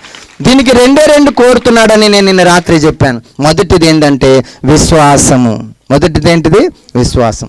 విశ్వాసం ఏం చేస్తుందంటే మనని నీతిమంతులుగా చేస్తుంది. రోమా 5:1. కాబట్టి విశ్వాసం మూలమున మనం నీతిమంతులుగా తీర్చబడి, మనం క్రియల వలన నీతిమంతులుగా అవ్వము. ఎందుకంటే ఈ భూమి మీద ఏ క్రియ కూడా భూమి అంతా శపించబడింది అని బైబిల్ సెలవిస్తుంది. లోకంలో ఉన్నది శపించబడింది. మనము జన్మ నుంచి పాపం చేశాం, ఆ పాపం బట్టి కర్మంలో పాపం చేసాం. మనలో పాపము నివసిస్తుంది అని బైబిల్ చేస్తుంది. మనం మంచి చేయాలనుకున్నా చేయలేకపోతుంటాం, శుభ్రంగా ఉండాలనుకున్నా ఉండలేకపోతూ ఉంటాం. కోపము, మదము, మత్సరము, కామము, మాత్సర్యము, ఈ 5 మనం ఏం చేస్తాయంటే ఏలుబడి చేస్తూ ఉంటాయి. మంచిగా ఉండాలనుకున్న చెడ్డ తలంపులు వస్తాయి, మంచిగా ఉండాలనుకున్న కోపం వచ్చేస్తుంది, మంచిగా ఉండాలనుకున్న అపవిత్రంగా ఉంటాం, మంచిగా ఉండాలన్న స్వార్థము, కల్మషము, ఇదంతా కూడా మనని ఏలుబడి చేస్తుంటుంది. మనం కావాలలా ఉండవు. అలాంటి పాప బంధకంలో మనం ఉన్నాం. అయితే ఇదిగో మా బంధకం నుండి విడిపించు, నీ రక్తమయ్యా నమ్ముతున్నాను. బంధకం నుంచి, ఈ పాపం నుంచి విడిపించేది నీవు శిలువలో చేసిన కార్యమయ్యని నమ్ముతున్నప్పుడు ఆ నమ్మకము ఆయన నీతి మనకి ఇస్తుంది. మనంతటి మనం నీతిమంతులం కాము, మనంతటి మనం పరిశుద్ధులు కాము. ఎందుకంటే ఈ లోకమంతా ఒకరోజు లయమైపోతుంది. ఈ లోకంలో ఉన్నది ఏది కూడా మనిషిని బాగు చేయలేదు. దేవుడే ఈ లోకంలోనికి దిగి వచ్చి మనుషుల కొరకు బలియాగమై ఇది యజ్ఞము చేసి, ఆ యజ్ఞముతో మనుషులను ఆయనతో సమాధానపరుచుకొని ఆయన తన బిడ్డలను నీతిమంతులుగాను ఇదిగో నిత్య జీవం పొందే ఇదిగో దేవుని మోక్షంలోనికి మనందరిని తీసుకెళ్ళడానికి ఈ లోకానికి వచ్చాడు. కారణము దేవుడు లోకమును ఎంతగానో ప్రేమించెను కాగా తన అద్వితీయ కుమారుడైన పుట్టినవాని యందు విశ్వాసం ఉంచినప్పుడు నశింపక నిత్య జీవం పొందినట్లు ఈ లోకానికి దైవ కుమారుడైన యేసుని తండ్రి అనుగ్రహించాడు. నశింపక నిత్యజం పొందాలంటే ఆయన కోరేది ఒకటే, విశ్వాసము. క్రియల వలన ఎవరు మోక్షానికి వెళ్ళరు, జ్ఞానం వలన ఎవరు మోక్షానికి వెళ్ళరు, నీతి కార్యాలను బట్టి ఎవరు మోక్షానికి వెళ్ళరు. కేవలము దేవుని యొక్క దయను కోరుతూ, అయ్యా నన్ను క్షమించు, అయ్యా నన్ను కరుణించు, నీవు చేసిన బలియాగము, సిలువలో నువ్వు చేసిన యజ్ఞమును బట్టి యజ్ఞ పశువుగా నువ్వు మారిపోయావు. నాకు నీతి ఇవ్వడానికి, నాకు మోక్షం ఇవ్వడానికి, నాకు నీ వంటి పరిశుద్ధి ఇవ్వడానికి నువ్వు బలి అయిపోయే, యజ్ఞమైపోయే, యజ్ఞ పశువుగా లోకానికి వచ్చావయ్యా. అయ్యా నీ రక్తంతో నన్ను కడుగయ్యా అని చెప్పి సృష్టికర్త అయిన దేవుడు ఆ పుణ్యమైన జన్మను, ఆ పుణ్యమైన జీవితను, ఆ పుణ్య బలియాగమును బట్టి మనము విమోచించబడతాము. ఆ పుణ్య బలియాగమును విశ్వసించినప్పుడు. హల్లెలూయా. విశ్వాసం మాత్రమే కోరుతున్నాడు. సో ఎవరైతే విశ్వసించారో రోమా 8:1 మనం చూస్తాము. చదవండి. కాబట్టి ఇప్పుడు క్రీస్తు యేసునందు ఉన్న వారికి ఏ శిక్షా విధి లేదు. గట్టిగా చప్పట్లు కొట్టి దేవుని మహిమపరచండి. మామూలుగా మనుషుని దేవుడు తన స్వరూపంలో తన పోలికలు సృష్టించాడు, ఎంతో పరిశుద్ధునిగా సృష్టించాడు, ఎంతో మంచివాడిగా సృష్టించాడు. కానీ ఆజ్ఞ అతిక్రమణ బట్టి మనుషుడు దేవునికి దూరం అయిపోయి నైతికంగా చనిపోయాడు, ఆత్మీయంగా చనిపోయాడు, శారీరకంగా చనిపోయి మట్టిలో కలిసిపోతున్నాడు. నైతికంగా చనిపోయాడంటే పాపమే బాగా తెలుసు, కానీ మంచి నేర్చుకోవాలి. పాపం నేర్చుకునే అవసరం లేదు. బుడ్డోడి నుంచి కూడా పాపం ఎవరు నేర్పించిన అవసరం లేదు, అబద్ధాన్ని చెప్పడం నేర్పించిన అవసరం లేదు, దొంగతనం చేయాలని ఏమి నేర్పించకుండా అందరూ పిల్లలు మొదలుకు ముసలు మొత్తుకు అందరూ కూడా తెలియకుండానే బంధకంలో ఉండి, పాప బంధకంలో ఉండి, పాపం చేయవాడు పాపానికి దాసుడై పాపం యొక్క దాసత్వంలో ఇదే చెయ్యకూడదు ఇవన్నీ చేసుకుంటూ తన జీవితాన్ని ఎదుగో నరక ప్రాయము చేసుకున్నాడు. కానీ దేవుడు అంటున్నాడు, మిమ్మల్ని నేను ప్రేమించాను, నా కుమారుని పంపిస్తున్నాను. నేను ఇప్పుడు కాదు పంపించేది, ఎప్పుడో పంపించడం నిర్ణయించుకున్నా. నాకు తెలుసు నువ్వు పరిమితి గల సృష్టివి, నువ్వు ఖచ్చితంగా పడిపోయే అవకాశం ఉంది. అందుకే నీ తండ్రిని కాబట్టి నిన్ను నా పోలికలో చేసుకున్నాను, కాబట్టి నా రూపంలో చేసుకున్నాను. కాబట్టి ఇదిగో ఆ దుష్ట శక్తుల కొరకు నియమించిన నరకానికి నేను నిన్ను పంపించాను. నేను నిన్ను ప్రేమిస్తున్నాను. నీ కొరకు నేనే వచ్చి నీకు నీతిని ఇచ్చే కార్యము శిలువ ద్వారా చేస్తాను, పాపమంతటిని కడిగేస్తాను, నీతిని ఇస్తాను. నన్ను నమ్మబిడ్డ, ఇదిగో నా ప్రేమను తీసుకో, నేను ఇచ్చే ఈ రక్తం ద్వారా కడగబడు ప్రభువా, బిడ్డ నా దగ్గరికి రా అన్నాడు. ప్రయాసపడి భారం మోస్తున్న సమస్త జనులారా నా యొద్దకు రండి, నేను మీకు విశ్రాంతిని ఇస్తాను. ఈ భూమి మీద బ్రతికినన్ని రోజులు ప్రయాసే, ఆయాసమే, కష్టాలే, ఇబ్బందులే, నా యందు విశ్వాసం ఉంచు. అప్పుడు నేను ఏమిస్తాను? కొత్త లోకంలోకి తీసుకెళ్ళి విశ్రాంతిని ఇస్తాను. కొత్త లోకంలోకి తీసుకెళ్ళి విశ్రాంతిని ఇస్తాను. ప్రయాసపడి భారం వస్తున్న సమస్త జనులారా, ఇదిగో నీ కొరకు నేను ప్రేమను దారపోస్తున్నాను, రక్తంతో వస్తావా అని పిలిచాడు. వచ్చిన వారందరినీ ఏమంటున్నాడు? ఇక ఏ శిక్షా విధి వారికి లేదు. గట్టిగా చప్పులు కొట్టి దేవుని మహిమపరచండి. ఈరోజు ఇక్కడ శాంతమ్మ గారు కానీ, అలాగే గిద్యోని గారు కానీ వారు క్రీస్తునందు విశ్వాసముతో ఈ లోకంలో జీవిస్తున్నారు కాబట్టి వారి నీతిని బట్టు, వారి మంచి బ్రతుకుని బట్టు, లేకపోతే వారు చేసిన పుణ్య కార్యాలను బట్టు, లేకపోతే వారు చేస్తున్న భక్తిని బట్టు దేవుడు వారిని పరలోకాన్ని తీసుకెళ్ళలేదు. కానీ సృష్టికి మునిపే, జగత్ పునాది వేయబడక మునిపే సిలువను నియమించాడని ఆ సిలువను నమ్మినందుకు వారికి ఏమిస్తున్నాడు? నిత్య జీవం ఇస్తున్నాడు. నా మంచితనాన్ని బట్టి నేను పరలోకానికి వెళ్ళాను, నా యొక్క భక్తిని బట్టి నేను పరలోకానికి వెళ్ళాను. ఆయన నా మీద చూపించే కృపను బట్టి, అది కూడా సృష్టికి మునిపే నియమించబడింది. ఏం తెలుసు, ఏమనుకోదు తప్పుగా. బైబిల్లో ఇన్ని వాక్యాలు ఉన్నాయి కదా, ఇన్ని మర్మాలు ఉన్నాయి కదా, ఇంత చరిత్ర ఉంది కదా. ఇదిగో 7 యుగాలు, అమాయక యుగం, మనస్సాక్షి యుగం, మానవ ప్రభుత్వ యుగం, వాగ్దాన యుగం, ధర్మశాస్త్ర యుగం, కృపాయుగం, 1000 ఏళ్ళ పరిపాలన యుగం. దాదాపు ఇది 7000 సంవత్సరాల చరిత్ర మన ముందు చాట్లో ఉంది. ఇంత చరిత్ర గిద్యోని గారికి తెలుసా? ఇంత చరిత్ర శాంతమగారికి తెలుసా? నీకు చరిత్ర తెలుసా లేదా దేవునికి అనవసరం. నీవు మంచి ఎంతవరకు చేయగలుగుతున్నావు దాన్ని బట్టి కాదు. నీవు ఆయన నీ కొరకు సిలువను నియమించాడు, ఆయన నీ కొరకు ప్రాయశ్చిత్తం చేశాడు అని ఆ రక్తాన్ని బట్టి నేను పరలోకానికి వెళ్తాను, ఆయన దయను బట్టి నేను మోక్షానికి వెళ్తాను, ఆయన నా కొరకు చేసిన వాగ్దానాన్ని బట్టి నేను పరలోకి వెళ్తాను. నా అంతటా నేను ఎక్కడికి వెళ్ళగలను? ఆయన తీసుకెళ్తే తప్ప నా ప్రయత్నాలు సరిపోవు, నా ధనము సరిపోదు, నా జ్ఞానం సరిపోదు. నేను ఎంత ప్రయత్నించినా దోషం నన్ను వెంబడిస్తుంది, రోగం నన్ను వెంబడిస్తుంది, కష్టాలు నన్ను వెంబడిస్తున్నాయి, ఇబ్బందులు నన్ను వెంబడిస్తున్నాయి, బాధ, మనోవేదన, నెమ్మది లేని స్థితులు ఇవన్నీ నన్ను వెంబడిస్తున్నాయి. వీటన్నిటిని నన్ను వినిపించేది ఆయన మాత్రమే అని కేవలము విశ్వాసముతో ఈ లోకంలో మనుగడ కొనసాగిస్తున్నారు. ఎందుకు వాళ్ళకి రోగాలు రావట్లేదా? ఈ వయసులో వాళ్ళకి బలహీనతలు లేవా? వాళ్ళకి సమస్యలు లేవా? వాళ్ళకి ఆపరేషన్ ఎన్నిసార్లు 5-6 సార్లు ఆపరేషన్ అయింది. ఆయన ఊరికి అప్పుడప్పుడు పడిపోతాడు. మరి దేవుడు గొప్పడైతే వీళ్ళు ఎందుకు పడిపోతున్నారు? దేవుడు గొప్పడైతే వీళ్ళు ఎందుకు ఆపరేషన్ చేసుకుంటున్నారు? హాస్పిటల్ పాలు ఎందుకు అవుతున్నారు అన్నాడు. ఈ లోకమే అలాంటిది. ఈ లోకంలో ఉన్నంత వరకు ప్రతి మనిషికి శ్రమ, కరువు, వస్త్రహీనత, అనేక రకాల సమస్యలు ఉన్నాయి. కానీ ఈ లోకము తర్వాత నీకు వాగ్దానం చేయబడిన ఆ నిత్య జీవము సిలువ ద్వారా, ఆ నిత్య జీవం ఆయన కృప ద్వారా, ఆ నిత్య జీవం ఆయన వాగ్దానం ద్వారా అనుగ్రహించబడుతుంది. కేవలం దాని విశ్వాసం ద్వారా పొందుకోవడం తప్ప ఏమి చేసినా అది పొందుకునే అవకాశం లేదు. విశ్వాసమును బట్టే వాళ్ళిద్దరు విశ్వాసాన్ని చూపించారు కాబట్టి నీకెంత తెలుసా కాదు, నువ్వు ఎంత నమ్మావా, నువ్వేం చేసావో కాదు, ఎట్లా దేవుని కొరకు దేవుని మీద ఆధారపడి బ్రతుకుతున్నావు దానిని బట్టే నీకేముంటుంది? నిత్యరాజ్యం ఉంటుంది, వాగ్దానం చేయబడిన మోక్షం ఉంటుంది. అంతే, చాలా సింపుల్. ఇక్కడ నువ్వు ఏదో చేయాలి, ఏదో ఇచ్చేయాలి, ఏదో మునిగేయాలి అనేది ఏమీ లేదు. సో ఇక్కడ మనం గమనిస్తున్నాము, నేను ముగిస్తున్నాను. ఈ రోమపత్రికలో ఒక అద్భుతమైన మాట ఉంది. ఇక క్రీస్తు యేసునందు మనకి ఏం లేదంట, శిక్షావిధి లేదు. సో కాబట్టి ఈ జీవితం ఎట్లా జీవించాలి? కాబట్టి జీవితం ఎలా జీవించాలి? ఏ మాట మనం చూస్తాం. మనకి మొదటిది ఏంటంట, క్రీస్తు యేసునందు మనకి ఏం లేదు, శిక్షావిధి లేదు. మనకు ఒక పొజిషన్ ఇచ్చాడు. ఏంటి ఆ పొజిషను? మీరు చూస్తారు 4వ వచనం నుంచి. శరీరం అనుసరించి ఆత్మను అనుసరించి మన యందు ధర్మశాస్త్ర సంబంధమైన నీతి విధి నెరవేర్చబడవలెనని పాప పరిహారము నిమిత్తము దేవుడు తన సొంత కుమారుని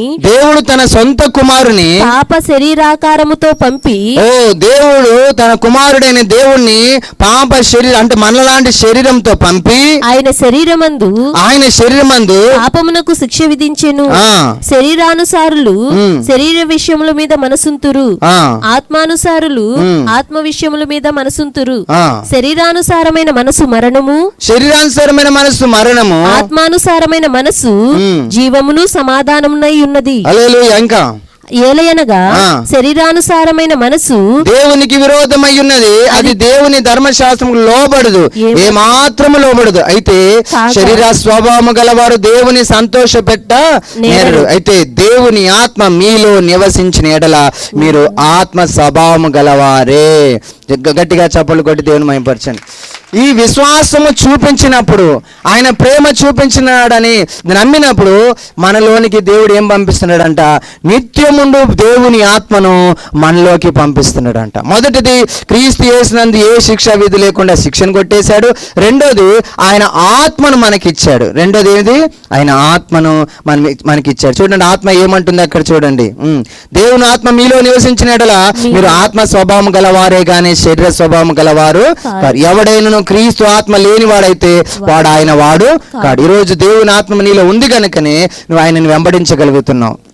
ఎవరో పాస్టర్ గారు చెప్తే నువ్వు దేవుని వెంబడించలేవు.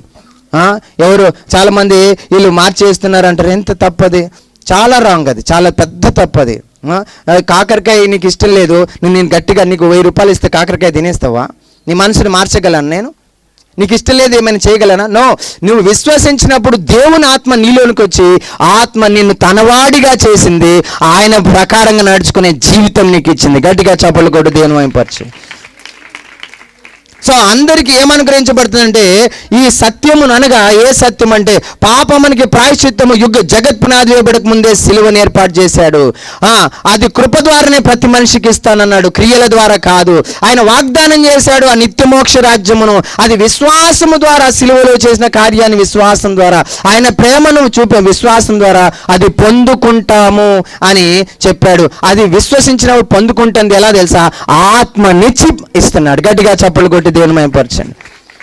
క్రీస్తు మీలో ఉన్నాడలా మీరు శరీరమును పాప విషయమై మృతమై గాని మీ ఆత్మ నీతి విషయమై జీవము కలిగి ఉన్నారు. మృతులలో నుండి యేసు లేపిన ఆత్మ మీలో నివసించిన ఎడలా.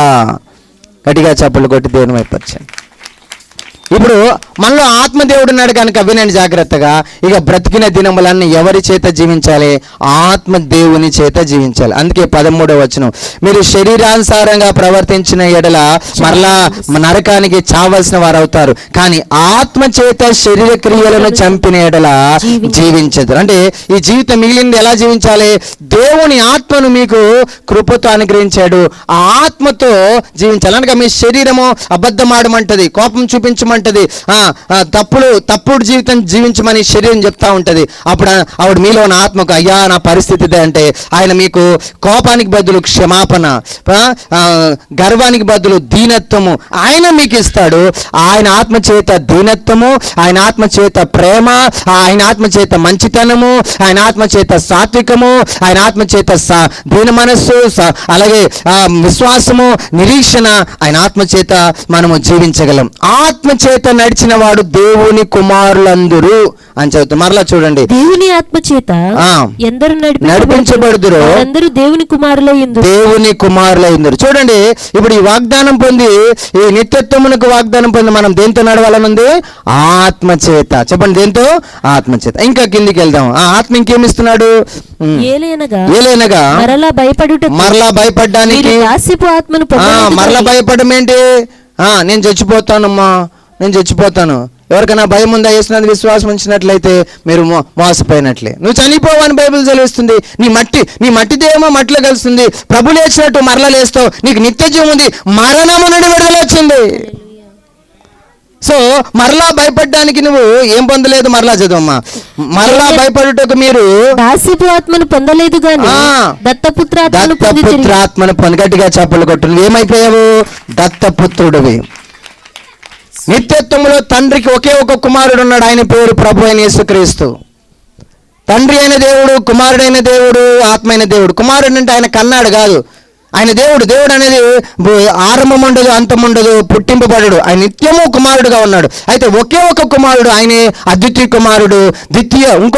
ఇంకొక కుమారుడు ఉండడు, ఆయన ఒక్కడే కుమారుడు. ఆ కుమారుడే మానవానికి రక్షణ ఇచ్చాడు. అయితే ఆ కుమారునితో పాటు నిన్ను కూడా దత్తత తీసుకొని దత్తపుత్రులుగా చేశాడు. హల్లెలూయా. ఎందుకంటే నిత్యత్వములో తండ్రి ఉంటున్నాడు, కుమారుడు ఉంటున్నాడు, ఆత్మ ఉంటున్నాడు. నువ్వు కూడా నిత్యత్వంలో ఉండాలంటే నువ్వు కూడా కుమారుడు అయి ఉండాలి. మామూలుగా కాదు. దేవుని రక్షణ అంటే నరకం తప్పించడం మాత్రమే కాదు. దేవుని రక్షణ అంటే ఆ పరలోకపు కుటుంబంలో తండ్రి కుమార పరిశుద్ధాత్మ కుటుంబంలో నువ్వు కూడా అంటే దేవునితో సమానమైన గొప్ప రక్షణ. రక్షణ అంటే ఏంది? నరకం తప్పించి పరలోకాన్ని తీసుకెళ్ళడం కాదు, నరకం తప్పించి దేవుని కుమారత్వం ఇచ్చి అనగా దైవత్వం ఇచ్చి మోక్షం ఇవ్వడం. అబ్బా, ఎంత గొప్ప రక్షణ అది! దేవుడిని తనతో సమానునిగా చేసేసుకుంటాడంట, అది రక్షణ. పాపినైన నన్ను ఈ భూమి మీద విశ్వాసాన్ని బట్టి నీతిమంతునిగా చేస్తున్నాడు. నీతిమంతునిగా చేసిన నన్ను ఏం చేస్తాడంటే ఒకరోజు ఆయన మహిమతో మహిమపరుస్తాడంట. అంటే ఆయన వంటి మహిమ నాకు ఇస్తాడంట, అది రక్షణ. నీతిమత్వము, పరిశుద్ధత, మహిమనిచ్చినప్పుడే రక్షణ. ఏ మహిమ? ఆయన కుమారుని మహిమ. కోతి పిల్ల కోతి కదా, కోతి పిల్ల కోతి, అలాగే కాకి పిల్ల కాకి, మనిషిని పిల్ల మనిషి. అయితే పాపం విమోచించి దేవుని ఆత్మ చేత దేవుని దత్తపుత్రులుగైన మనము, దేవుని ఆత్మ చేత విశ్వాసాన్ని బట్టి దేవుని ఆత్మ చేత దత్తపుత్రులమైన మనము దేవుని పిల్లలుగా దేవుడంటి మహిమను రాబో యుగములో నిత్యత్వంలో పొందుకోబోతున్నాం. అది రక్షణ. నువ్వేం కావాలనుకుంటున్నావు? మంచి ఇల్లు కావాలనుకుంటున్నావు భూమి మీద. నీకంటే ఇంకా మంచి ఇల్లు కట్టుకుంటారు, నా ఇల్లు చిన్నగా అనిపిస్తుంది. నువ్వేం కావాలనుకుంటావు? మంచి సైకిల్ కనుక్కుంటావు. నీకంటే ఇంకోడు బైక్ కొంటాడు, రే నాకు కూడా బైక్ ఉంటే బాగుండు. వాడు బైక్ కొన్నాడు, కారు కొంటాడు, రే నాకు కూడా కారు అనుకుంటావు. వాడు కియా కొంటాడు, నువ్వు తర్వాత నాకు కూడా కియా కొనాలని ఉంటుంది. నువ్వు వాడు బెంజ్ కారు కొంటాడు, నువ్వు కూడా బెంజ్. అంటే నీవు ఒక ఘనతను పెంచుకోవాలని ఇంకోళ్ళతో పోల్చుకుంటా ఉంటావు. కానీ అది ఎన్నటికీ భూమి మీద అది నువ్వు పొందుకోలేవు. కానీ నిత్యత్వంలో పొందుకుంటావు. ఏం తెలుసా? అన్నిటికంటే ఉన్నతమైంది సృష్టికర్త అయిన దేవుని మహిమ, దేవుని గొప్పతనం, అది నీతో పంచుకుంటాడంట. అందుకే క్లియర్గా రాశాడు, చదువుమా. అక్కడ కాదు, ఆత్మ కలిగిన వారమై అబ్బా తండ్రి అని మొరపెట్టుచున్నాం. చూడండి, ఇప్పుడు దేవుడు మనకి ఏమైపోయాడు? తండ్రి అయిపోయాడు. ఇప్పుడు తండ్రికి ఏం చేస్తున్నాం? ప్రార్థన చేస్తున్నాం. ఏంటి ప్రార్థన అంటే? ఏంటి? తండ్రికి నీ బాధలు చెప్పుకోవడము. తల్లిదండ్రులకు బాధలు చెప్పుకుంటే ఎట్లా తీరుస్తారో, ఆయన తండ్రి, సృష్టికర్త అయిన తండ్రి, సర్వశక్తిమంతుడైన తండ్రి, ఏదైనా చేయగలిగిన ఆ తండ్రికి తండ్రే అని నువ్వు అడగడానికి నీకేమొచ్చిందంట? అధికారం వచ్చింది. అబ్బా అని పిలిచే ఆత్మ వచ్చింది. ఇప్పుడు నువ్వు పిలుస్తుంటే ఎప్పుడు వినాలని ఎదురు చూస్తాడు. ఈ భూమి మీద ఉన్న తల్లిదండ్రులే మన పిల్లలకి ఏదో ఒకటి ఇవ్వాలని ఆశపడుతుండగా, వారు పుట్టక ముందే వారి గురించి అన్ని కష్టపడి సమకూరుస్తుండగా, పరలోకపు తండ్రి నీ ప్రార్థన అబ్బా తండ్రి అయ్యా అని అడిగితే నిశ్చయముగా చెవి ఒగ్గి మరి నీకు సహాయం చేస్తాడు, నీకు మేలు చేస్తాడు, నిన్ను గెలిపిస్తాడు. గట్టిగా చప్పలు కొట్టి దేవుని మహిమపరచండి. సో మరియు దేవుని పిల్లలమని ఆత్మ తానే మన ఆత్మతో కూడా సాక్ష్యం ఇచ్చుచున్నాడు. మనలో ఆత్మ మనం దేవుని పిల్లలమని ఏమంటున్నాడు? సాక్ష్యం. మనము పిల్లలమైతే వారసులము. పిల్లలమైతే వారసులము. ఇప్పుడు గిద్యోని గారికి తర్వాత ఈ ఇంటికి వారసుడు ఎవరు?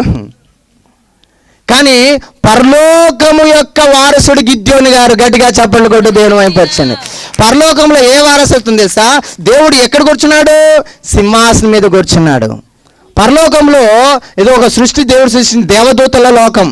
దేవదూతల లోకంలో దేవదూతలని తన పరిచారకులకు చేస్తే, ఆ దేవదూతలు ఒక దేవదూత దేవుని సింహాసనం మీద కూర్చోవడానికి ప్రయత్నించాడు. వెంటనే వాడు శాపగ్రస్తుడై వాడు పడివేయబడ్డాడు. కానీ దేవదూతల లోకంలో లూసిఫర్ చేసిన ప్రయత్నం అది తప్పు. కానీ నువ్వు ప్రయత్నం చేయకముందే ఆయనతో పాటు సింహాసనం మీద కూర్చోబెట్టబడుతున్నావు. దేవుని వారసత్వం అంటే దేవుని సింహాసనం నీకు ఇస్తాడంట. రాజు యొక్క వారసులు అంటే అర్థమైంది? రాజు ఏ సింహాసనం మీద కూర్చున్నాడు, రాజకుమారుడు అదే సింహాసనం మీద కూర్చో. సో రక్షణ అంటే ఏం తెలుసా? నువ్వు పొందుకున్న విమోచన తెలుసా? దేవుని పిల్లలైతే దేవుని వారసులు అనగా దేవుడున్న సింహాసనము. అందుకే పాట ఉంటుంది, అసాధ్యమైనది ఏమున్నది, అసాధ్యమైనది ఏమున్నది, అత్యున్నతమైన సింహాసనము నాకే చుటలు నీకు, అసాధ్యమైనది ఏమున్నది.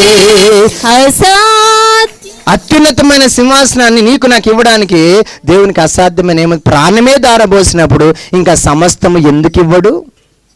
ప్రాణమే దారబోసినప్పుడు. సో ఈరోజు ఈ భూమి మీద నీకేమున్నా లేకున్నా అంతమైపోయే లోకంలో నుండి ఒకరోజు నువ్వు మోక్షంలోకి వెళ్తావు. అంతమైపోయే లోకం నుండి కొత్త ఆకాశము కొత్త భూమిలోకి వెళ్తావు. అయితే అంతమైపోయే ఆ లోకంలో నుండి కొత్త ఆకాశము కొత్త భూమికి వెళ్ళినప్పుడు నీకేమిస్తాడు దేవుడు అంటే ఆయన సింహాసనమే ఇస్తాడు. అది రక్షణ. అందుకే యేసుని వెంబడిస్తున్నావు కానీ కడుపు నొప్పి పోవాలనో తలనొప్పి పోవాలనో సమస్యలు పోవాలనో కాదు. ఎవరు ఏదో ఇస్తారనో నువ్వు రాలేదు. నువ్వు మోక్షం కోసం వచ్చావు, దేవుని గొప్ప వారసత్వం కోసం వచ్చావు, దేవునితో నిత్యత్వం గడపడానికి వచ్చావు. అదే నీ విశ్వాసానికి ఆధారం. హల్లెలూయా. సో ఇక్కడ గమనిస్తున్నాము, అలాగే పిల్లలమైతే వారసులము, అలాగే దేవుని వారసులము, క్రీస్తుతో కూడా మహిమ పొందుటకు ఆయనతో కూడా శ్రమ పడితే క్రీస్తుతో వారసులం. సో నేను ముగించబోతున్నాను. ఇంత చేయడానికి కారణం ఏంటిదంతా? దేవుని ప్రేమ. ఏంటి? దేవుని. అందుకే ఇప్పుడు డైరెక్ట్గా 28వ వచనం, దేవుని ప్రేమించు వారికి అనగా ఆయన సంకల్పం చొప్పున పిలువబడిన వారికి మేలు కలుగుటకై సమస్తము సమకూడి జరుగుచున్నవని ఎరుగుదుము. చూడండి, సిలువలో ఆయన నీకు ఏమిచ్చాడు? ప్రేమిచ్చాడు. నన్ను ఇంతగా ప్రేమిస్తున్నావని తిరిగి నువ్వు ప్రేమిస్తున్నావు గనక నీ ప్రేమను బట్టి ఈ భూమి మీద ఏమైతే నీకు సంకల్పిస్తున్నాయో అవన్నీ కూడా మేలు కొరికే సంకల్పిస్తున్నాడు. నీకు జ్వరం వచ్చిందా? నీకు కాలు ఇరిగిపోయిందా? నీకు అప్పుల పాలైపోయావా? ఈ లోకంలో కొన్ని నిందలు అనుభవిస్తున్నావా? కొన్ని ఇబ్బందులు అనుభవిస్తున్నావా? మేలును బట్టే సమస్తమును నీ విషయంలో జరిగిస్తున్నావు. ఎందుకంటే నువ్వు ఏం చేస్తున్నావు? ఆయనని ప్రేమిస్తున్నావు. నీ ప్రేమ నా జీవితాన్నే నీకై వెలిగించెనే యేసయ్యా, నీ కృప సెలయేరులా నాలో ప్రవహించెనే, నన్ను క్షమించెనే, నన్ను కరుణించెనే, నన్ను స్థిరపరచెనే, నన్ను బలపరచెనే. హల్లెలూయా. ఆయన ప్రేమ నన్ను ఆయన కొరకు వెలిగించింది. ఆ వెలుగులో నేను ఆయనను ప్రేమిస్తున్నాను. అసలు ఆయనను ప్రేమించే వ్యక్తినా? కాదు. నాకు నచ్చినట్టు బ్రతికేవాడిని, నాకు ఇష్టం వచ్చినట్టు చేసేవాడిని. కానీ ఏ రోజైతే నేను ఆయన విశ్వాసం ఉంచానో అప్పుడు నాకు ఆయన ఏమిచ్చాడు తెలుసా? ఇదిగో చదువుతాను. ఎందుకనగా ఈ నిరీక్షణ మనల్ని సిగ్గుపరచదు, మనకు అనుగ్రహింపబడిన పరిశుద్ధాత్మ ద్వారా దేవుని ప్రేమ మన హృదయంలో కుమ్మరించబడి ఉన్నది. ఆత్మనిచ్చాడన్నాం కదా, ఆత్మను తండ్రి అని పిలిచే అధికారం ఇచ్చింది. అంత మాత్రమే కాదు, ఆ ఆత్మ ఆ దేవుని ప్రేమ మనలో కుమ్మరించింది. ఏ ప్రేమతో సిలువలో ఆయన చనిపోయాడో అదే ప్రేమను తిరిగి ఆయనకి ఇచ్చే అంత ప్రేమ మన హృదయంలో దేవుడు కుమ్మరించాడు. అసలు ఆయన మన కొరకు చనిపోయేంత మంచివాళ్ళమా? ఆయన ప్రేమ ఎంత గొప్పది చూడండి.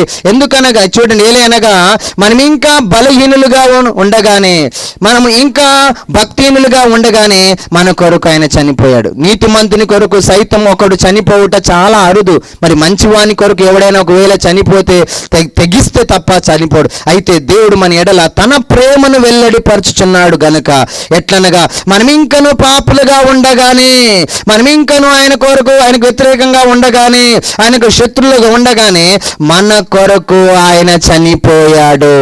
అది ఆయన ప్రేమను బట్టి. దేవుడు ఈ లోకంలో భార్య భర్తల ప్రేమ కొద్ది రోజులే, అన్నదమ్ముల ప్రేమ కొద్ది రోజులే, తోబుట్టుల ప్రేమ కొద్ది రోజులే, స్నేహితుల ప్రేమ కొద్ది రోజులే, బంధువుల ప్రేమ కొద్ది రోజులే. కానీ దేవుని ప్రేమ శాశ్వతమైన ప్రేమ.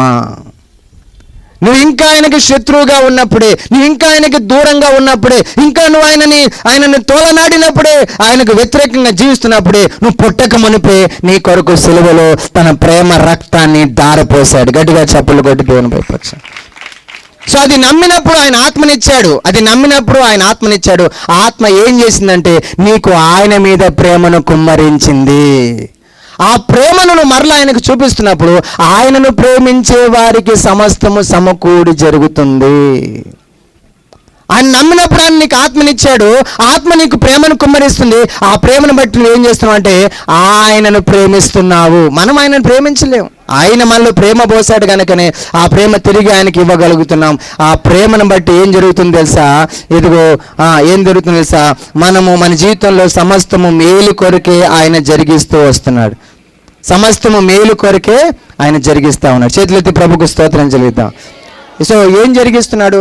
నీకేమేమి జరుగుతుంది భూమి మీద? చూడండి 35 వచనం. క్రీస్తు ప్రేమ నుండి మనల్ని ఎడబాపు వాడెవడు? శ్రమ వస్తుంది భూమి మీద, బాధ వస్తుంది. రెండోది బాధ వస్తుంది, మూడోది హింస వస్తుంది, నాలుగోది కరువు వస్తుంది, ఐదోది వస్త్రం వస్తుంది, ఆరోది ఉపద్రవం వస్తుంది, ఏడోది ఖడ్గం వస్తుంది. చాలా రకాల శ్రమలు, ఒక్కొక్కరికి శ్రమలు వస్తాయి, బాధలు వస్తాయి, కరువు వస్తుంది, వస్త్రహీనత వస్తుంది, ఉపద్రవాలు వస్తాయి, ఖడ్గాలు వస్తాయి, రకరకాల శ్రమలు. అందరికి ఒకలాగా ఉండవు, ఒక్కొక్కరికి 7 రకాల శ్రమలు వచ్చినా నిన్ను ప్రేమిస్తున్న దేవుడు తన ప్రేమను నీకు దూరం చేయడు. ఆ ప్రేమే ఈ శ్రమ. ఈ భూమి ఉన్నన్ని రోజులు శ్రమ రావచ్చు, ఖడ్గం రావచ్చు, కరువు రావచ్చు, ఎన్ని వచ్చినా ఆ వాటితో నశించిపోవు, వాటితో నువ్వు నశించిపోవు. వాటిలో నుండి బయటికి నిన్ను ఆయన ప్రేమతో రక్షించుకుంటాడు. వాటి ద్వారా నశించిపోవు. ఇప్పుడు అయ్యో ఎందుకు ఈ కష్టాలు, ఇక నన్ను దేవుడు వదిలేశాడా, నన్ను విడిచిపెట్టేశాడా, ఇంత నమ్ముకున్నానే, ఇంత మందిరానికి వెళ్తున్నానే, చక్కగా బైబిల్ చదువుతున్నానే, ఇక నన్ను దేవుడు వదిలేశాడా, ఏంటి శ్రమలు, ఏంటి బాధలు, ఏంటి కరువు, ఏంటి సమస్యలు అని నువ్వు అనుకుంటున్నావు. దేవుడు అంటాడు, ఆ ప్రేమ నిన్ను నుండి ఇవేవి నిన్ను వెడబాపవు. అక్కడ రాస్తాడు, నిన్ను బట్టి దినమెల్లా మేము వధింపబడవారము, వధకు సిద్ధమైన గొర్రెల వల్ల మేము ఎంచబడిన వారం. ఆయనను మనలను ప్రేమించిన వాని ద్వారా మనం వీటన్నిటిలో అత్యధికమైన విజయము పొందుతాము. నిందలో ఉన్నావా? నిన్ను ప్రేమించే నీ దేవుడు ఆ నింద నుండి నిన్ను గెలిపిస్తాడు. అవమానంలో ఉన్నావా, కష్టాల్లో ఉన్నావా, శ్రమల్లో ఉన్నావా, బాధల్లో ఉన్నావా, అయితే నిన్ను ప్రేమించే నీ దేవుడు వాటన్నిటిలో నుండి నీకు జయమిస్తాడు. ఈ భూమి మీద నువ్వు జయిస్తావు. నువ్వు కేవలము నిరీక్షణతో ఉండు, విశ్వాసముతో ఉండు. ఆయన జరిగిస్తున్నాడు, ఏదో ప్రేమతోనే అన్ని సమకూడి జరిగిస్తున్నాడు. నేనేం ఎదురాడను, నేనేం పోరాడను, ప్రార్థనతో ఓపికతో ఎదురు చూస్తాను, విశ్వాసంతో ఓపికతో ఎదురు చూస్తాను. నేను పోరాడను మనుషులతో, నేను పోరాడను నా నోటితో, నేను పోరాడను నా బలంతో. నేను విశ్వాసంతో ఆయన మీద ఆనుకొని ఆయన వైపు ఎదురు చూస్తాను, ఆయన కొరకు ఎదురు చూస్తాను అని నీ విశ్వాసాన్ని, నీ పరిశుద్ధతను, ఆయనలో జీవించే ఈ మార్గాన్ని నెమ్మదిగా కొనసాగితే దేవుడు వీటన్నిటిలో నుంచి నీకు అత్యధికమైన విజయం ఇస్తాడంట. ఏమిస్తాడు? అత్యధికమైన విజయం. షుగర్ వచ్చిందా, బీపీ వచ్చిందా, కాలు చేతులన్నీ లాగేస్తున్నాయా, ఇంట్లో అన్ని అప్పులా, భర్త పోరా, భార్య పోరా, అత్తమామల పోరా, రకరకాల శ్రమలు, రకరకాల బాధలతో చచ్చిపోవాలనిపిస్తుందా? ఎందుకు పుట్టానని అనిపిస్తుందా? ఎందుకు కన్నాను అనిపిస్తుందా? ఇంకెట్లా ఒకడు బాగుపడుతున్నా, జీవితం ఎందుకు ఇట్లా అయిపోయిందని ఇబ్బంది పడుతున్నావా? విశ్వాసం కలిగిన వ్యక్తివైతే, దేవుని ప్రేమ నీలో ఉన్నట్లయితే, దేవుని ప్రేమించే వ్యక్తివైతే దేవుడు అంటున్నాడు, వీటన్నిటిని మేలు కోరికే నేను అనుమతించాను, భయపడకు, ఒకరోజు వీటన్నిటిలో నువ్వు జయం పొందుతావు, ఒకరోజు వీటన్నిటిలో నుంచి జయం పొందుతావు. ఎందుకంటే ఆ మాట అంటాడు చూడండి 31 నుంచి, ఇట్లుండగా ఏమందుము, దేవుడు మన పక్షం ఉండగా మనకు విరోధి ఎవరు? తన సొంత కుమారుని అనుగ్రహించుటకు వెనుక తీయక మన అందరి కొరకు ఆయనను అప్పగించిన వాడు ఆయనతో పాటు సమస్తమును మనకెందుకు అనుగ్రహింపడు? తన సొంత కుమారుణ్ణే, తండ్రి కుమార పరిశుద్ధాత్మ దేవుడు తన సొంత కుమారునే సిలువలోని మనందరి కొరకు ధారపోస్తే సమస్తమును ఎందుకు ఇవ్వడు? ఆ పరలోకమును ఎందుకు ఇవ్వడు? సమస్తమును, ఈ భూమి మీద నీకు సమస్తమును ఎందుకు ఇవ్వడు? అనుగ్రహిస్తాడు. ఏమంటుంది తెలుసా? దేవుని చేత ఏర్పరచబడిన వారి మీద నేరము మోపువాడు ఎవడు? నువ్వు దేవుని చేత ఏర్పరచబడ్డావు, ఆయన చేత ప్రేమించబడ్డావు. నీకు వ్యతిరేకంగా ఏది నిలబడదు, నిన్ను ఎవరు తక్కువ చేయలేరు. ఈ భూమి మీద కొంతమంది చేసినా అది ఎక్కువ రోజు నిలబడదు. నీకు వ్యతిరేకంగా ఎవరు నిలబడలేరు. నిలబడడానికి కనబడినట్లుగా ఉన్నా అది ఎక్కువ రోజు నిలబడదు. దేవునికి నువ్వు అక్కడ ఏమంటాడు చూడ తెలుసా? ఏమంటాడు? నీతిమంతులుగా తీర్చువాడు దేవుడే. వారి మాటను పట్టించుకోకు, వీని మాటను పట్టించుకోకు. వారి కొరకు కాదు, వీళ్ళ కొరకు కాదు, నీ కొరకు నువ్వు దేవుని దగ్గరికి రా. ఒకరోజు దేవుడే నిన్ను నిలబెడతాడు. శిక్ష విధించేవాడెవడు? చనిపోయిన క్రీస్తు. అంతేకాదు, మృతుల నుండి లేచి దేవుని కుడిపార్శ్వమున కూర్చున్న యేసు లోకానికి తీర్పు తీస్తాడు. తీర్పు తీర్చేవాడే నీ కొరకు ప్రాణత్యాగం చేస్తే, తీర్పు తీర్చేవాడే నీ పక్షాన ఉంటే నీకు విరోధి ఎవరు? అంటూ ఆయన ప్రేమ నుండి నేను ఎవ్వరు వేరు చేయలేరు అంటాడు. మరణమైన జీవమైన లోకంలో ఉన్న దేవదూతలైన ప్రధానులైన ఉన్నవైన రాబోవైన అధికారులైన ఎత్తైన లోతైన సృష్టించబడిన మరి ఏదైనా నేనేం చేయలేదు, ఆయన ప్రేమ నుండి నిన్ను ఎడబాపలేదని రూఢిగా నమ్ముచున్నాను. ముగిస్తున్నాను, నేను బైబిల్ కూడా మూసేస్తున్నాను. గమనించండి, ఎంత గొప్ప రక్షణ నీకు అనుగ్రహించబడ్డానికి కారణము నువ్వు చూపిన విశ్వాసం. విశ్వాసాన్ని బట్టి దేవుడు తన ఆత్మనిచ్చాడు, ఆత్మను బట్టి నీకు దేవుడు తన ప్రేమనిచ్చాడు. ఆ ప్రేమను బట్టి నువ్వు తండ్రి అని చెప్పి ఆయనను ప్రేమిస్తున్నావు. ఆయనను ప్రేమిస్తున్న నీ విషయంలో ఏది ఎంత మాత్రము ఆయన నీ మీద చూపిన ప్రేమ ద్వారా జరిగే కార్యం. చూడండి, ఆ ప్రేమ ఏం చేసింది? ఆ ప్రేమ ఏం చేసింది? ఈ పాతాళం నుండి నేను తప్పించేది. ఆ ప్రేమ నేనేం చేసేది? ఈ లోకంలో శ్రమ వచ్చింది, ఖడ్గం వచ్చింది, నిందొచ్చింది, పోరొచ్చింది, కష్టం వచ్చింది, ఇబ్బందులు వచ్చినాయి. ఎస్, ఇవన్నీ ఉండొచ్చేమో ఈ లోకంలో, కానీ ఆయన ఆ ప్రేమ నేను వీటన్ని నుంచి తీసుకెళ్ళి పరలోకానికి తీసుకెళ్తుంది. సో ఆ ప్రేమ నిన్ను విడిచిపెట్టదు, ఆ ప్రేమ నిన్ను గెలిపిస్తుంది, ఆ ప్రేమ నిన్ను నడిపిస్తుంది. నువ్వు ఈ లోకంలో ఉన్న వాటిని నీకు వెలుచూపుతో చూడక విశ్వాసముతో ఆయన చేసిన వాగ్దానము, ఆయన ప్రేమ నిశ్చయముగా నన్ను గెలిపిస్తుంది అని చెప్పేసి నువ్వు నిరంతరమైన ప్రేమలో బ్రతకాలి. ఈరోజు అప్పు ఉంది, అయిపోతుంది ఇక నా లైఫ్, ఇక నా కుటుంబం అయిపోయింది అని చెప్పేసి ఊరేసుకోకు. ఇదిగో నా భార్య ఇదిగో నన్ను మోసం చేసింది అని చావడానికి పోకు. నా భర్త నన్ను మోసం చేశాడని చావడానికి పోకు. ఇదిగో ఈ బాధలన్నీ నీ హృదయానికి నీ శరీరానికి కలిగాయి. ధైర్యంగా ఉండు, వీటన్నిటిలో నుంచి ఒక రోజు నువ్వు జయిస్తావు. నీకు నింద రానివ్వడు, నేను తలదించుకునేటట్టు చేయడు, నేను లేపుతాడు, అందరి ముందు నేను నీతిమంతునిగా నిలబెడతాడు. తన రక్తాన్ని బట్టి, తన ప్రేమను బట్టి. నువ్వేదో సాధించాలని ఏదో చేసి నువ్వు ఎలాగైనా ఈ సమస్యలను పరిష్కరించుకోవాలని అనుకోకు. ఒక శ్రమ దేవుడే అనుమతిస్తే ఆయన చిత్తం అని చెప్పేసి అప్పగించుకో. అది ఎందుకంటే మేలు కొరకే అదంతా నీ విషయంలో అనుమతించబడింది. యోబుకు ఒక్కసారే పిల్లలను చనిపోయారు, ఒక్కసారే ఆస్తి పోయింది, ఒక్కసారే భార్య కూడా చీ అని చెప్పి వెళ్ళిపోతే యోబు దేవుని నిందించలేదు. ఎందుకయ్యా, ఇంత భక్తి చేశాను కదా, ఇంత నమ్మాను కదా, ఇంత పరిశుద్ధంగా ఉన్నాగా, ఇంత నీతిగా ఉన్నా, ఎవరికన్నా ఏం చేశానయ్యా, నాకు జీవితంలో ఎందుకు ఇదయ్యా అని యోబు ప్రశ్నించగా, నీ ఇష్టమయ్యా, నువ్వే సార్వభౌముడు, నువ్వే మంచి చేసేవాడు, ఎందుకోసం ఇది చేస్తున్నావు నీ ఇష్టం అని అలా తనను ఆరాధించే విషయంలో వెనక తీయక, నమ్మే విషయంలో వెనక తీయక, దేవుని ప్రేమించే విషయంలో వెనక తీయక అలా వెళ్తా ఉంటే దేవుడు అతని మంచి ప్రవర్తనను బట్టి రెండంతలు తిరిగి ఇచ్చేశాడు. సో ఇది ఈ లోకంలో మనుషుల్ని గౌరవిస్తున్నారా లేదా పట్టించుకోకు, నీకు వస్తున్నారా లేదా పట్టించుకోకు, నువ్వు గెలుస్తున్నారా లేదా పట్టించుకోకు. ఒకరోజు నీకు ఎక్కడ పెట్టాలి అక్కడ నేను పెడతాడు, ఏమి ఇవ్వాలో అది ఇస్తాడు. అది ఆయన ప్రణాళికలు. నీ కొరకు రక్తమే పోసాడు, నీ కొరకు ప్రాణమే పెట్టాడు. సమస్తము నీకు ఎందుకు ఇవ్వడు? ఆయన ప్రేమ ఆ సిలువ వరకే వచ్చింది అనుకున్నావా?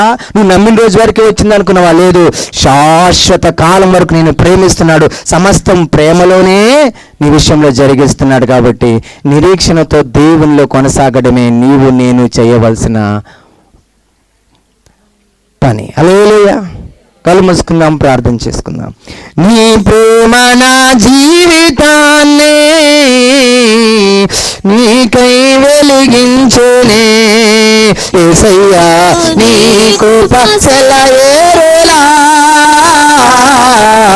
నాలో ప్రవహించునే, నన్ను క్షమించునే, నన్ను కరుణించునే, నన్ను స్థిరపరచునే, నన్ను చూడండి, దేవుడు మనం క్షమించాడు. నన్ను క్షమించే, ఇంకా నన్ను కరుణించే, ఇంకా నన్ను స్థిరపరచనే, నన్ను ఘనపరచనే. అందుకే యేసయ్యా, యేసయ్యా, నా యేసయ్యా, సంతోషంతో యేసయ్యా, యేసయ్యా, ఓ యేసయ్యా, యేసయ్యా, యేసయ్యా, నా యేసయ్యా, యేసయ్యా, యేసయ్యా, ఓ యేసయ్యా, నేను నిన్ను విడచినను, నీవు నన్ను విడువలేదయ్యా. అందరూ ఒకసారి, నేను నిన్ను విడచినను, నీవు నన్ను విడువలేదయ్యా. మరొకసారి, నేను నిన్ను విడచినను, నీవు నన్ను విడువలేదయ్యా. దారి తప్పి తొలగినను నీ దారిలో నన్ను చేర్చినావయ్యా. నేను నిన్ను విడచిన దేవుడు నిన్ను విడవలేదు, నీవు నన్ను విడవలేదయ్యా. దారి తప్పి తొలగినను మళ్ళా దారిలో నన్ను చేర్చినావయ్యా. ఏమివ్వగలను నీ కృపకు నేను వెలకట్టలేను నీ ప్రేమను. ఏమివ్వగలను నీ కృపను నేను వెలకట్టలేను నీ ప్రేమను. యేసయ్యా యేసయ్యా నా యేసయ్యా యేసయ్యా యేసయ్యా నో మెస్సయ్యా యేసయ్యా యేసయ్యా నా యేసయ్యా యేసయ్యా యేసయ్యా ఓ మెస్సయ్యా. నీ ప్రేమ నా జీవితాన్ని నీకై వెలిగించేనే యేసయ్యా. అవును తండ్రి, నీ ప్రేమ నుండి నన్ను ఈ లోకంలో ఏది ఎడబాపలేదు. నిశ్చయంగా నీ ప్రేమ నన్ను శాశ్వత కాలం మోక్షానికి తీసుకెళ్ళేది. నీ ప్రేమ గెలుస్తుంది, నీ ప్రేమ నా విషయంలో గెలుస్తుంది, నీ ప్రేమ నన్ను గెలిపిస్తుంది. నాయన నేను పడిపోయేవాడిని కానీ నీ ప్రేమే నన్ను గెలిపిస్తుంది. నా జీవితంలో నిందుంది ప్రభా, నిందు నుండి నన్ను లేవనెత్తుతావు. నా జీవితంలో శ్రమ ఉంది ప్రభా, శ్రమ నుండి నన్ను లేవనెత్తుతావు. నా జీవితంలో ఖడ్గం ఉంది ప్రభా, నా జీవితంలో అయ్యా అనేకమైన సమస్యలు ఉన్నాయి ప్రభా. ఓ నేను నా జీవితంలో ఏమి సాధించలేని వాడిగా అయ్యా నిరాశలో ఉన్నాను ప్రభా. చచ్చిపోతే పాపం ఇంకెన్ని రోజులు ఇంకా కష్టాలు, ఇంకెన్ని రోజులు అవమానము. తల్లి ప్రేమించట్లేదు, తండ్రి ప్రేమించట్లేదు, ఇదిగో భార్య నమ్మట్లేదు, ఇదిగో భర్త ప్రేమించట్లేదు, ఈ పిల్లలు నన్ను అర్థం చేసుకోవట్లేదు. ఈ లోకంలో ఎటు చూసినా కష్టమే, ఎటు చూసినా నష్టమే. ఎంత ప్రయాసపడినా అక్కడే ఉన్నాను, ఏం చేయాలో అర్థం అవట్లేదు, నిద్ర పట్టట్లేదు అని నువ్వు ఎలా శ్రమల చేత పట్టుబడినప్పుడు ఈ కన్నిట్లో నేను ఆయన ప్రేమ ద్వారా గెలిపిస్తాను. నీ కొరకు ప్రాణమే పెట్టిన ఆయన సమస్తం నీకు ఎందుకు అనుగ్రహించదు? ఆయన కొరకు ప్రాణం పెట్టినవాడు మాత్రమే కాదు, ఈ లోకానికి తీర్పు తీర్చడానికి రెండో మారు వస్తున్నాయి. ఆయనే నేను నీతిమంతునిగా చేశాడు కనుక, ఆయనే నేను పరిశుద్ధునిగా చేశాడు కనుక, ఆయనే నేను ప్రేమిస్తున్నాడు కనుక ఇదిగో నీకు విరోధిగా నిలబడుతున్న వాడు ఎవరు? దేవుడి పక్షం ఉండగా నీకు విరోధమైనది ఏది లోకంలో? మరణం కూడా నీకు విరోధమైనది కాదు, ఖడ్గములకు విరోధమైనది కాదు, దేవదూతలు లోకంలో ఉన్నది ఏది రాబోయేది ప్రస్తుతం ఉండేది వీళ్ళు సృష్టించబడిన ఏది కూడా దేవుడి పట్ల కలిగిన ప్రేమ నుండి ఏది వేరు చేయదు. నిన్ను ప్రేమించాడు శాశ్వత కాలం నుండి, నిన్ను ఖచ్చితంగా తన ప్రేమతో పరలోకానికి తీసుకెళ్తాడు. నీవు నేను వెళ్ళలేము కానీ ఆయన దయ తీసుకెళ్తాడు. నీవు నేను వెళ్ళలేము కానీ సిలువలో కాచిన ప్రేమ నీ పట్ల ఉన్నది. అందుకే నిన్ను వెలిగించాడు. ఆ ప్రేమ చేత నేను తనలో వెలిగించాడు.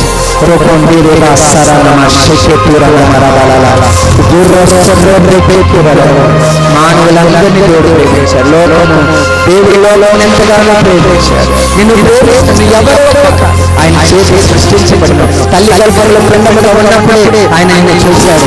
ఆ రోజు ఆయన ముట్టకమునిపై నీ కొరకు మరణం అవడానికి నిర్ణయించుకున్నాడు. నిన్ను కాపాడాలనుకున్నాడు, నిన్ను బలపరచాలనుకున్నాడు, ఈ కష్టాలను నేను గెలిపించాలనుకున్నాడు.